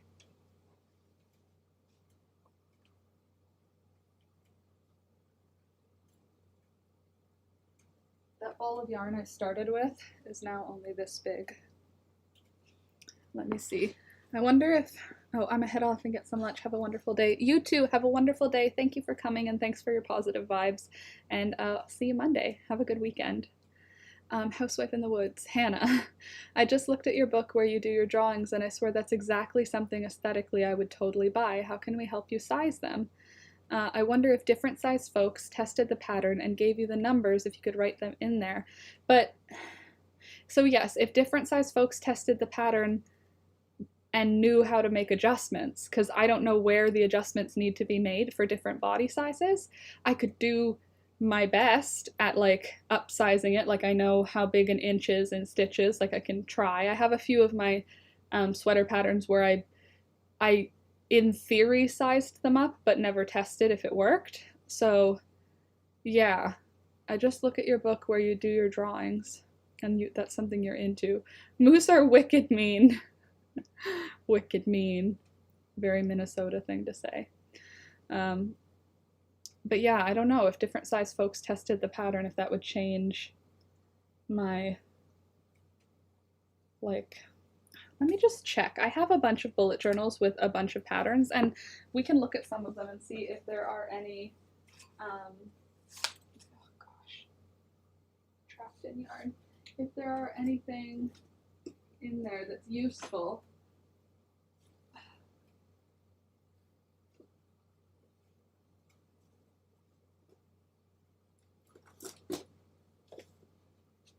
In terms of sizing, I might already have a sweater sized, do you know what I mean?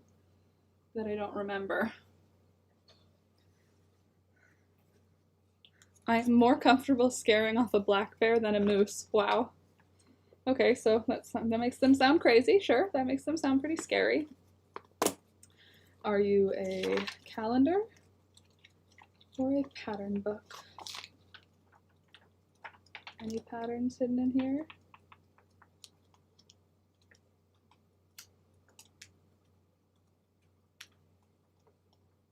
Cute, but no patterns. What about patterns that are only one size, like the arm warmers you were wearing the other day? Okay, so those ones would be good. Yeah, I can do the ones that are all one size, like my hats and my hand warmers. I would say if you know your gauge for supplies, you should buy, say, cheap t-shirts of different sizes. Then you can measure them to see the difference from one to another.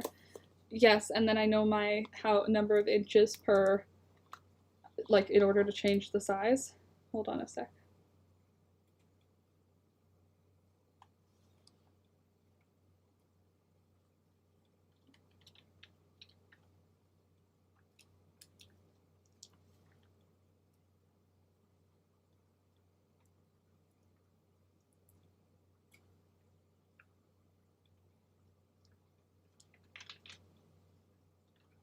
That's cute.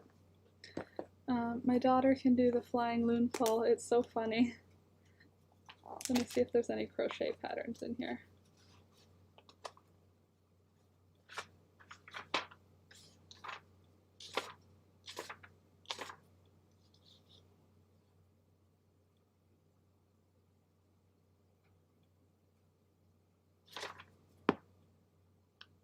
Yeah, look, Laura's 90s pullover. The original design with the pattern.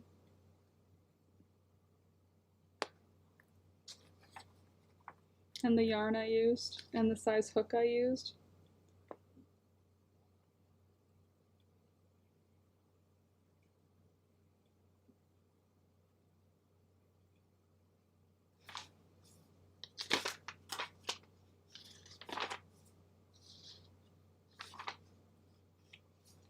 Oh, the baby. the baby mittens.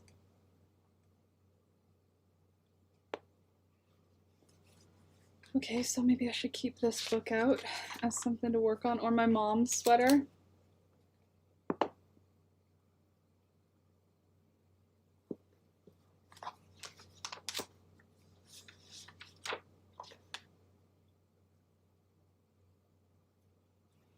Or easy yoga socks.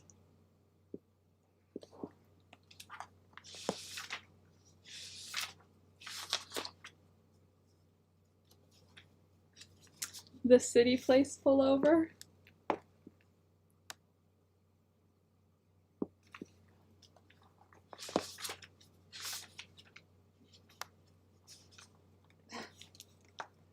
Thunder's easy sweater.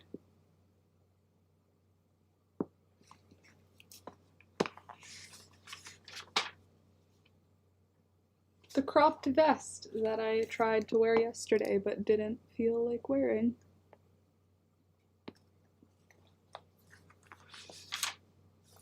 The Local Buzz sweater. Puffy sleeves. The loon is our state bird. Oh, that's cool. I don't know what our state bird is here.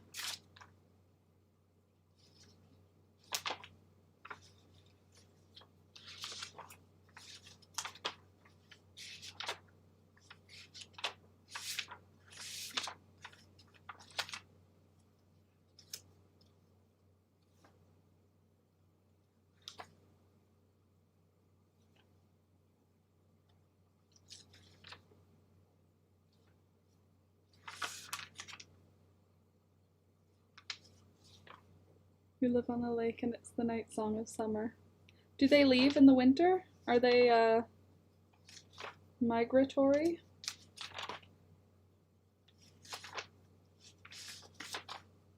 I think the rest of this is natural dye.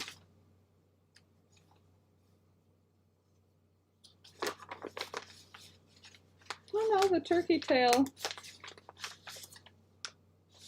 Turkey tail one is still here. Yeah, so I could do some. The easiest ever dog sweater. Our bird is the loon apparently as well. Well, I guess loons are pretty cool.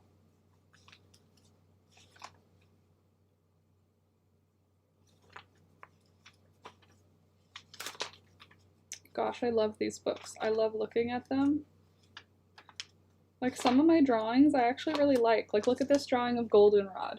I know it's like a simple drawing, but I really like how it looks.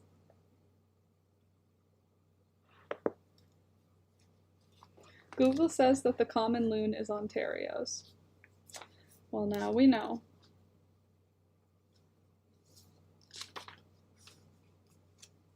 How to make iron mordant. Okay, so this book needs to be revisited. We will keep this book out. Those two are not pattern books. Is this a pattern book? Yes, it is. Oh my god, Thunder is so cute. Oh, the Fancy Nancy cardigan is in here. That's this one back here. I can't draw like that. It's beautiful. Thank you. Oh, and look, the Whispering Stripes sweater. See? That one's right here.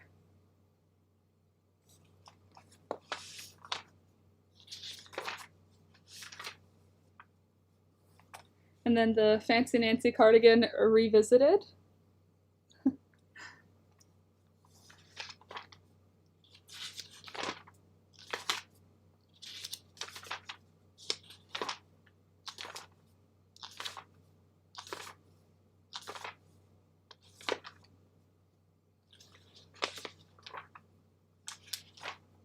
Oh, this is cute. Oh, the forest hood from last year, where it's like a witch. These things get so wet though.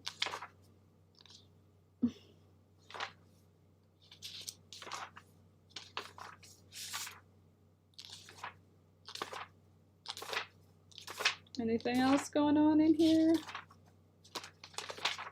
Oh god, pictures of the dog, pictures of the cat. The tea cozy.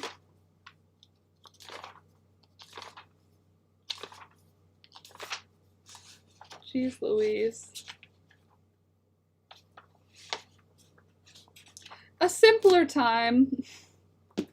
I always have to remind myself that the image is flipped. Yes, sorry. It's because then it's easier for me to poke or to point at things. Like when it's flipped, I don't know where to point. All right, let's figure out which ones of these are pattern books and which ones of these are not pattern books. This is not a pattern book. Oh, I should put the strings inside. Looks like you're going backwards in your book. Oh, sorry. I'm going forwards in my book. Does it look like I'm going backwards? Oh, totally it does. Ah, another pattern book though. With a lot of instructions. Oh, look at this. That was my plan for our garden. And it's kind of like that. These are all the plants I planted at in the farm.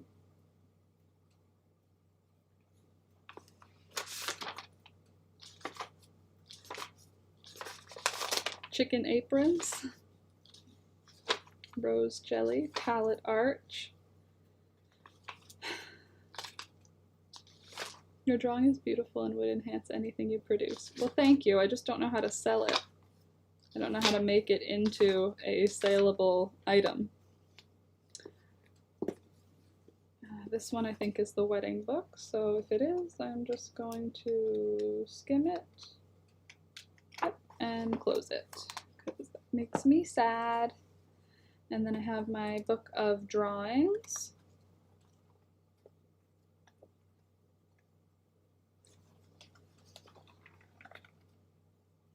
Little kitty cat. Thanks though, knitting. Aw, and one of Scrappy's dogs.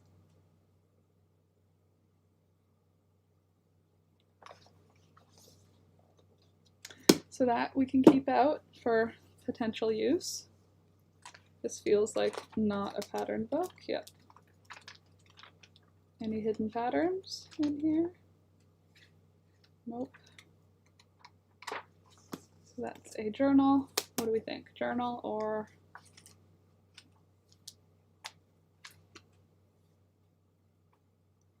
Things were so simple here.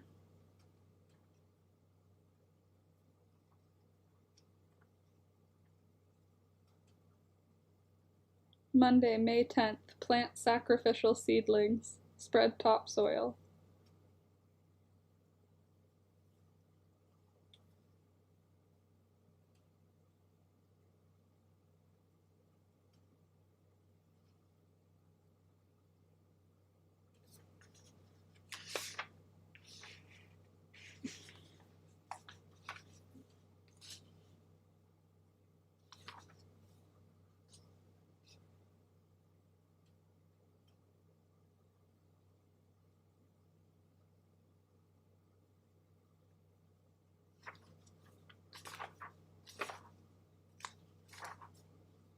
Gosh, anyway. I loved it when you drew our pets. I still have my Oliver journal. Ugh. When I'm doing this, I'm just trying to stretch my middle back. For some reason, it works better than any other thing. That and this.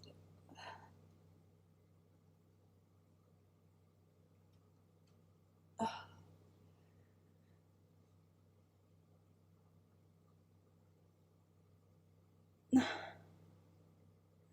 Better.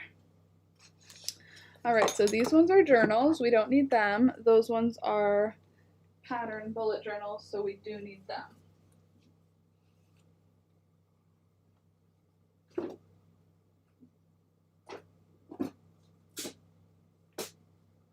Cool.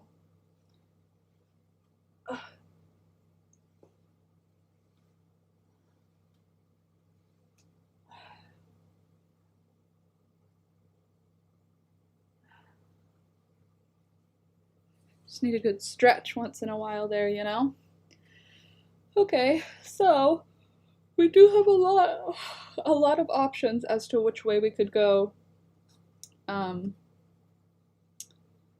for money.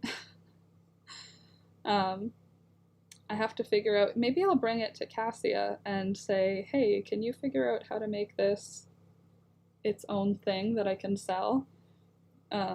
And also those patterns, I can type them up and send them out on the Discord and have people try them if they want. That's so cool. The sweater you're sitting on looks like it has beehives.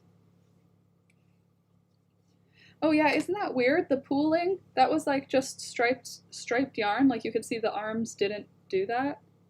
The arms didn't stripe, and the front pieces, well, the arm tried to. The front panels didn't do that, but for some reason the back did this whole cool repetition. The way the yarn pooled turned out really cool. That's onion skins, and so is that. Onion skins plus alum, onion skins plus wood ash solution, onion skin plus iron. Black walnut, Concord grape and avocado, Concord grape and avocado, avocado. I think this one is clover and aster. This one's Queen Anne's lace. This one's Japanese maple. This one up here, the green, is English ivy. So that's all the colors of the sweater. I like this one too. Probably one of my proudest things, because I dyed all the yarn. I collected all the dye stuffs. I dyed all the yarn. And then I made it into a sweater, which is pretty cool. Thanks, Slinky. Also, hi, Slinky. If I didn't say hi yet. Deep yawn, sorry.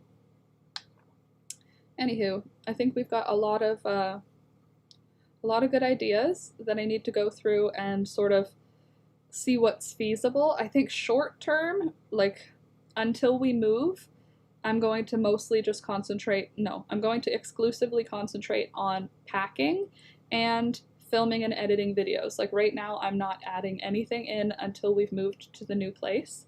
I do think a lot of these ideas are good and we should pursue them, but I think that until we move, I want to just keep working on these videos that I've got listed. Like I've already got a bunch of videos in the pipeline, and I want to get them all done so that I've got some videos to back me up while I investigate further ways to diversify my financial portfolio. A way that you can help me diversify my financial portfolio is by liking the video. It does more than you know, because it lets the YouTube algorithm know that people should be sent here to hang out and watch and learn and chat and find a community. And if you're already have clicked the like button, don't forget to subscribe. And that way you'll be notified. If you click the notifications bell, you'll be notified when we get together, which is Mondays, Wednesdays, Thursdays, and Friday. And Tuesdays I have a tutorial video come out. So far every Tuesday. For now. My mom wrote an ebook, Knitting Patternista said, and self-published. She worked out at 85-year-old how to publish, so I believe you can do it too. You could use the channel to divert traffic with links to purchase. Totally. See, that's what I'm talking about, that aesthetic with a spiral-bound pattern book. But that aesthetic with correctly, like not literally this, right? Like a typed up pattern in your book, you mean? Like, it's different. Because, like, if I could just send this to a printer and say, scan it, correct it, and print it on a spiral book, of course they could do that, but that doesn't mean that the patterns have been tested. And, you know what I mean? Like, I don't understand necessarily what you mean. This is what you want? Or a corrected, typed up version of this with the original artwork? Is that what you want? Hey, you're still here. Indeed. Yes, I am, because my depression has not caught up to me today, because I took another panic attack pill. So I'm feeling okay. And we're talking about ways to succeed, so it's feeling motivational and hopeful rather than hopeless and sad. Laura, yes, that aesthetic in a spiral-bound notebook, pattern book. Yes, I would so buy that.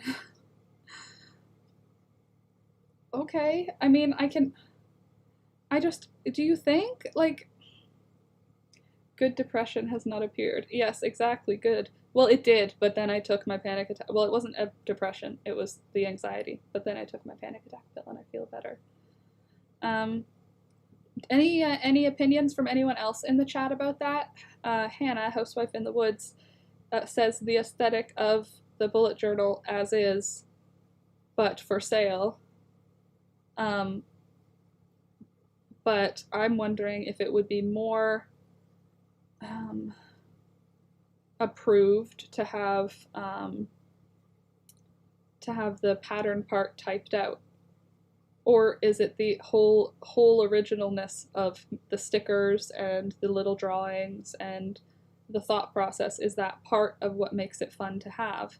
It doesn't necessarily make it fun to follow, you know, like some of my instructions might not make sense to you, like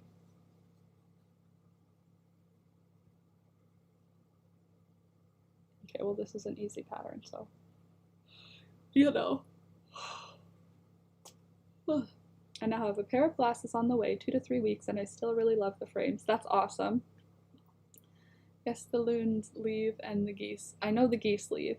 I like it as it is. Just put it on there that they're not tested patterns by many. Personal adjustments may be necessary. Like sell it more as an art book that has patterns in it, as opposed to as a pattern book that has arts in it, kind of thing. Like a zine, not like a pattern book. And digital or physical copy. And if I did a physical copy, you know I would want to have it have a bunch of blank pages at the back so that you could add your patterns in too.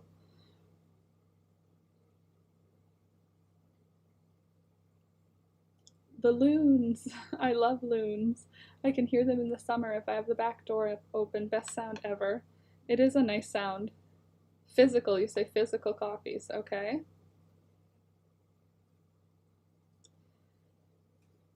And I have no idea how much that would cost to print. I mean, I guess we could do it ourselves. The printing and the binding. With blank pages next to each to write down adjustments. Oh, totally. A space between for corrections or for your notes.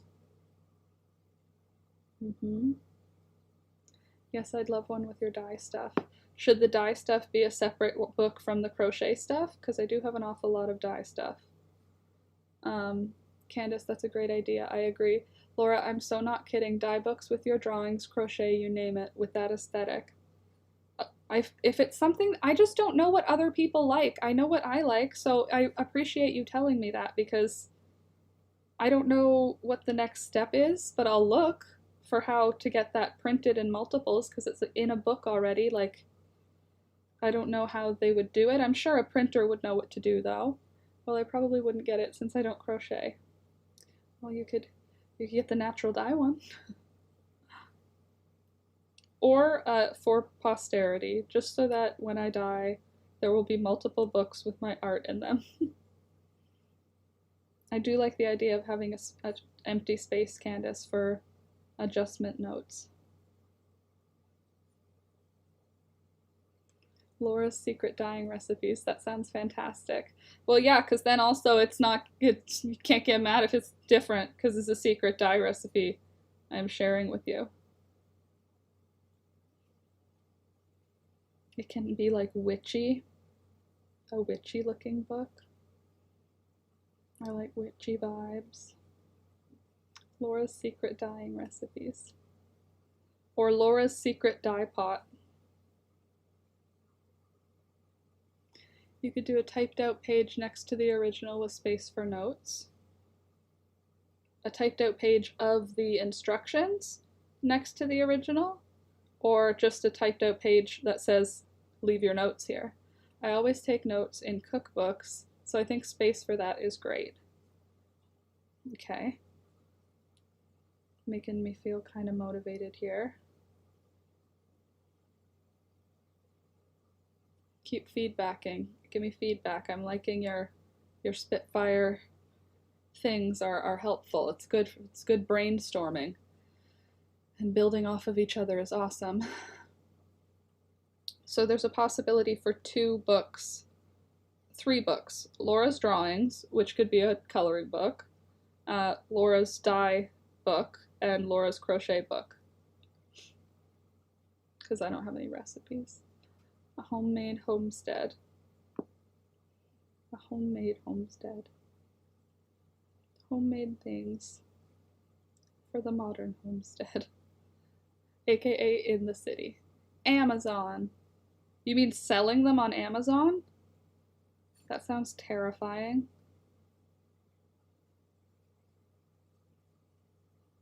Selling on Amazon. Physical books. I didn't even think of that. I was just thinking of selling from home.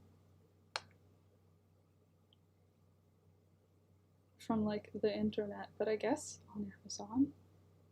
Like more cinnamon and butter not needed. All my cookbooks look like that, and my knitting patterns have circles of which size and where I was, and any things I did different. I mean, that's what makes the most sense. Also, the next person to get that book would be able to skip over mistakes that you had made by seeing your notes, which is cool.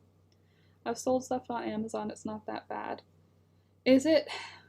I don't understand how, because like for me, for a skein of yarn like this to ship to the United States, it's like between $12 and $20. This. To ship to the States from here. Anywhere in the States. Even though I live fairly close to the States. So, would I publish through Amazon and have the hard copy through Amazon, or would I, you know what I mean? I guess I have to look up a lot of stuff. Publishing on Amazon isn't hard. Okay. And then we could have like a raid of the Amazon where I put out an incentive for everybody to buy the book on opening day so that it looks like it's a very popular book. And then the incentive will be you get XYZ because you bought it on the first day or whatever. Get some to ship for you in the US.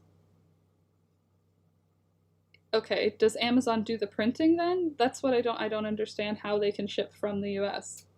Unless I get a printer that's in the US. Oh, get someone to ship for you in the US. Got it. You could sell a book with your natural dye to crochet patterns using wool you just dyed. I would love the natural dye recipes though. Yeah, the natural dye recipes are fun ones. We borrowed my sister-in-law's apartment. Hold on. I gotta join a round here. One time and found a book with ice cream recipes, and one page had a big black X over the whole recipe. Apparently no good. A big black X. No, this ice cream was trash and a waste of our time. Talk to Nikki. She has journals she sells through Amazon. She could give you ideas on how it works. Oh, does she? Okay, cool. Yeah, I definitely will. I didn't know that. That's cool. I want a hot cup of tea. Right. Meow. I will talk to Nikki. If she's got the inside scoop. Selling journals. Like her journals? I don't understand the internet. Well, gotta go do chickens. Cold here and they need water, but please think about the pattern book idea. Homemade, homestead, etc. crochet. It's so beautiful. Thank you. Thank you. Bye. Have a good rest of your day and say hello to your chickens for me. If you have a friendly chicken who will let you pet them on my behalf. But thanks for coming and see you on Monday. Don't forget to like the video before you head out. She has designed journals, like different styles. Oh, cool. That's cool.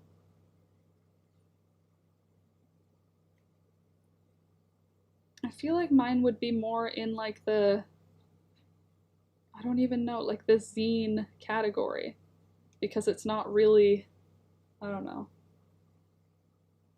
Maybe it's useful, but it's not like useful, it's more like pretty, you know? At least that's what it feels like. We got coffee when we were out. Out coffee is always yummy. That is the truth. Out coffee is the best.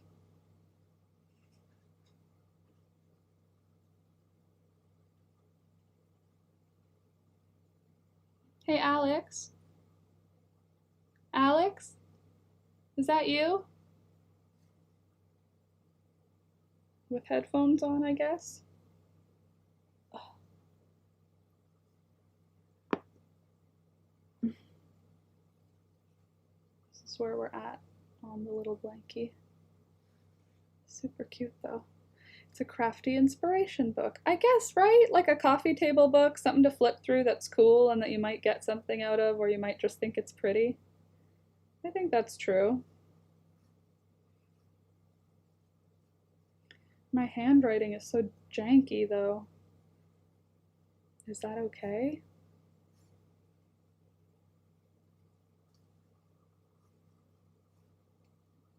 This blanket's gonna be really cute, by the way. So, sisters, whoever has a baby first, their baby gets this blanket.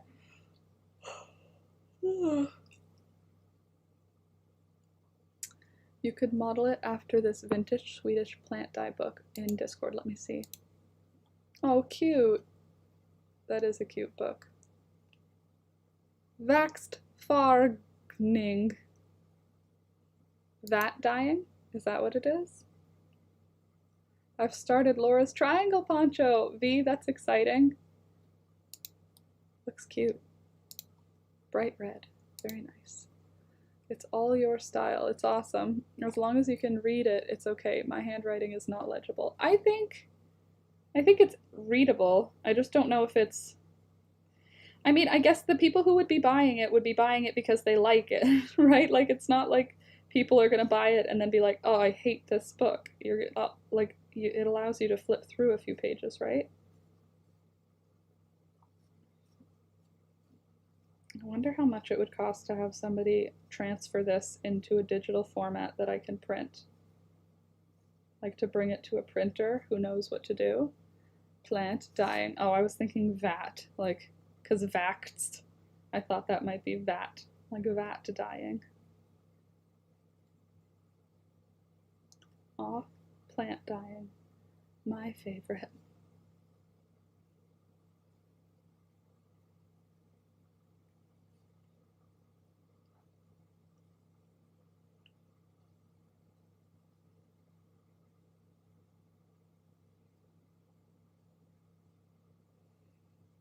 What do we think?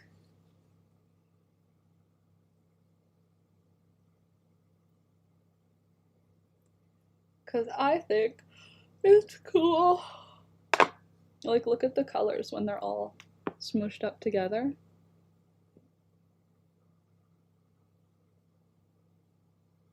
It's very cool.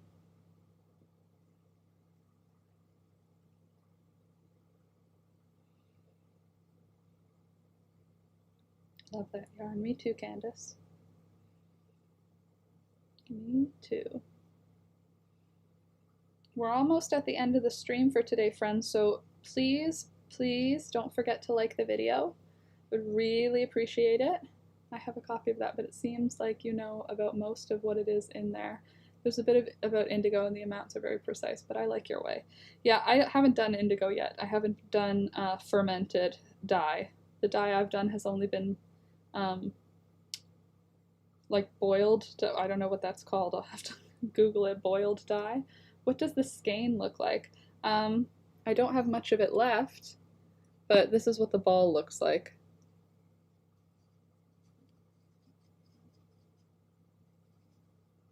It's black walnut dye. When did you start that blanket? Today? Yesterday? I feel like it was small. Did I start yesterday? I think I started it yesterday, but I didn't get much done because it was towards the end of the stream. I got it big today. Is that cotton? No, it is wool. It is a sport weight wool. Yesterday, okay. Well, I got farther on it today.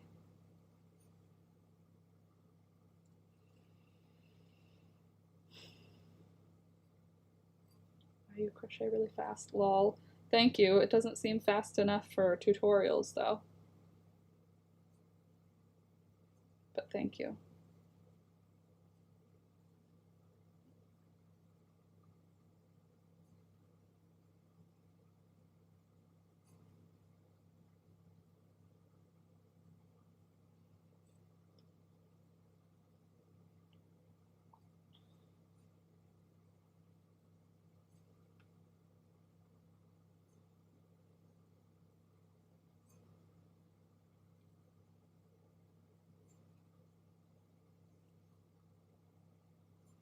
I still haven't gotten my hat yarn. Oh, I'm sorry, Frida. When are you expecting it?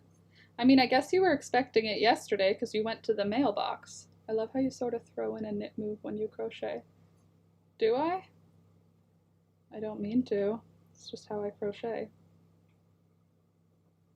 Now I'm overthinking it. And I forgot to pick up my package from the jewelry store tomorrow. Well, maybe tomorrow you'll get your yarn mail. It's been mistaken for knitting for me as well, Candace, before, like on the bus or train when I'm traveling, because I'm holding the fabric and it distracts. It looks like there could be another needle hidden under my hand. Like it looks like I'm doing two things, but I'm not. I was expecting it last Monday, Tuesday. It's Saturday tomorrow. Do you get mail on Saturday? We get mail on Saturday here. But you live in northern Sweden, so who's to say? No. 1 and 2.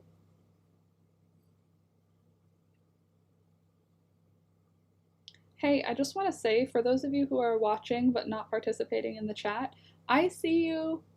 Thanks for being here. I appreciate having you here. Even if you're not into chatting, it's still nice to just hang out. And if you ever feel like you want to chat, subscribe and then you can chat. Because I made it so you have to be subscribed to participate in the chat. But if you don't want to participate in the chat and you're just cleaning your room or washing dishes or crocheting and mindlessly listening to me drone on in the background, that's totally okay, and I'm happy to have you here. Any way you show up, if you're sad, if you're happy, doesn't matter how you show up, you're welcome to stay, and I'm glad to have you, even if you don't want to chat. Have a beautiful and productive day, everyone. TTFN, ta-ta for now, have a good Friday, V, and enjoy your weekend, absolutely. Southwest, actually. Frida, everything is north. When you live in Sweden, isn't everything north? That's how I see it. You live on a mountaintop, and you sing to the snow. Hello from Nova Scotia. Hello, Darlene. I've got lots of family in Nova Scotia. Whereabouts in Nova Scotia are you? My family is out on Glace Bay. Out in Glace Bay? Wait, they're on... Hold on. Glace Bay is the edge, and the thing is called what island? Cape Breton Island. That's... How did I forget that? My family's out in Cape Breton Island. So, I don't know. There's that. Don't know where you're from, but that's where my family is. And talk to the lake, hug the trees, sing to the snow. Yeah, exactly. You're just a natural little woodland fairy to me. With a service dog. A woodland fairy with a service dog. And I love that.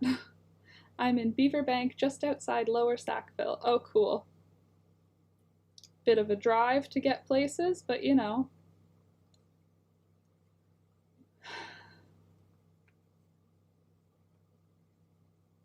Oh, Nova Scotia. Look, my mug even has Nova Scotia on it. Nova Scotia, Canada. Oh wait, I can even look where you are.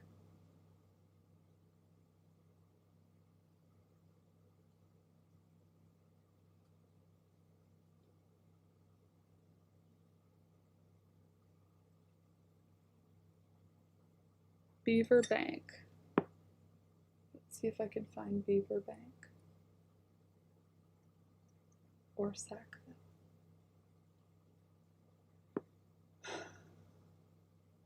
Give me a bigger thing that it's near, Darlene. Because I've got things like Shetty Camp and Dartmouth and Lunenburg and Bridgewater and Kentville and Amherst and Annapolis and Yarmouth and Pugwash and Mabou and Cape Breton and Sydney. Really? Cape Breton's far from Sydney? It's like a 15-minute drive. 30 minutes from Halifax. Okay, let me find Halifax.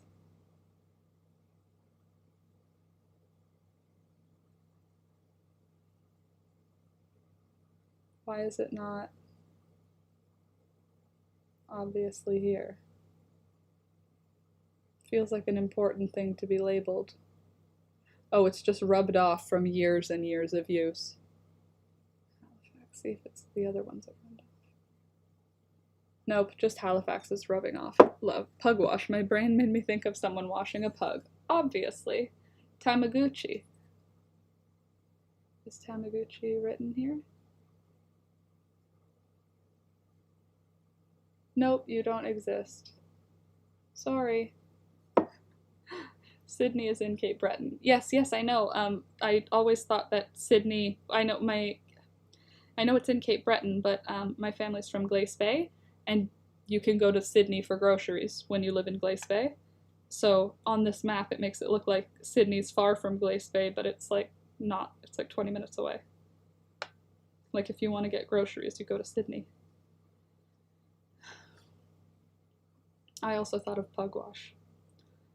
Candace, just like one of those Japanese digital pets. Lol. My family is from Tamaguchi, like Tamagotchi. You're just a pet that I can feed and grow into a different pet? It's a bit south from Pugwash. What are these names? Like, they already have Antigonish. Why do they have new Antigonish? Nope, it's not there. There's Malagash. I like how it's called Chetty Camp, but when you are a Nova Scotian, it's pronounced like a bad word and then camp, so it's Chetty Camp, but it's it ends up sounding like you're saying the camp is not a fun camp to be in. And for the first many times of my family saying, oh, you're going to go up to Shetty Camp for the drive around the, you know, the big drive, the national park where you just drive through the mountains, you know what I mean. Canadians anyway, and it's by them it's often pronounced like a bad word, and it was hilarious for me to hear them calling the camp a bad camp to go to. Why is it a shitty camp?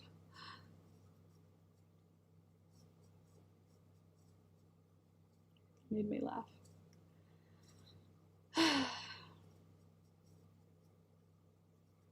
Anyway, I hope you guys had a good time today. Better than the last few streams. Sorry I've been such a bummer. I'm just like really anxious and depressed and going through some trauma. Just actively going through trauma that I'm going to have to heal from later. I don't have time to heal from it while it's happening. So I'm going through a little bit of a struggle. But I am in a better mood today, so I'm glad that you came today because this is a better representation of how it normally is here. A good, vigorous chat with plans and projects and smiles and stories. That's what we're aiming for here. So when I get to my anxious, depressed vibe, it's not, I hope it doesn't end up on you. Well, if you drive a bit outside Gothenburg, the names are hilarious. It's so obvious that farmers from long ago just named things for what they were. Like, you know what that man lives, you know that man that lives uphill, but way up, way funnier. Now that place is just called the place where the man lives uphill, something like that. Sorry to hear that. Oh, that's all right, Darlene. It's ebbs and flows. I am going through a tough time, but having this community and someone to hang out with while I craft and plan for the next steps is super helpful. So I really appreciate you guys. That's why we love this stream. It's real. No apologies ever. Well, you guys know I'm a bit of an apologizer anyway, so I'm Canadian. Don't come for me. I'm sorry. But I do love you guys. So thank you for coming. I'll be back on Monday. If you are a patron, you will have access to the moving vlog on Monday. If you're not a patron, you'll have access to it on Tuesday. It will be a live premiere for everybody. But if you're a patron, check it out on Monday. And also, if you want to support the channel, join Patreon. That is the best way you can support the channel right now. Just join Patreon. It's $2 a month or $5 a month, whatever you can manage. It's meaningful to me, even if it's just a coffee a month for you. For me, it adds up and helps to keep the dream alive, keep this YouTube dream alive. So definitely give it some thought. If you're in the charitable giving space of mind, then give it some thought. If not, no pressure, just like the video. Pressure, like the video. Don't forget to click the like button, because apparently the dislike button doesn't matter anymore. So, I love you guys. Don't forget to like the video, please, and I will see you on Monday. Happy weekend. Have you watched? She has an amazing channel doing crochet along, mostly blankets, and now selling the yarn packs from her home. Well, that's cool. I'll check her out. Love you, Laura. Just breathe. The next chapter starts tomorrow. Exactly. The next chapter starts tomorrow. Maybe, if the place that we go to tonight is the right place. Fingers crossed. Okay, everybody. Thank you so much for coming. Thank you so much to my patrons, and I will see you on Monday. Have a great weekend.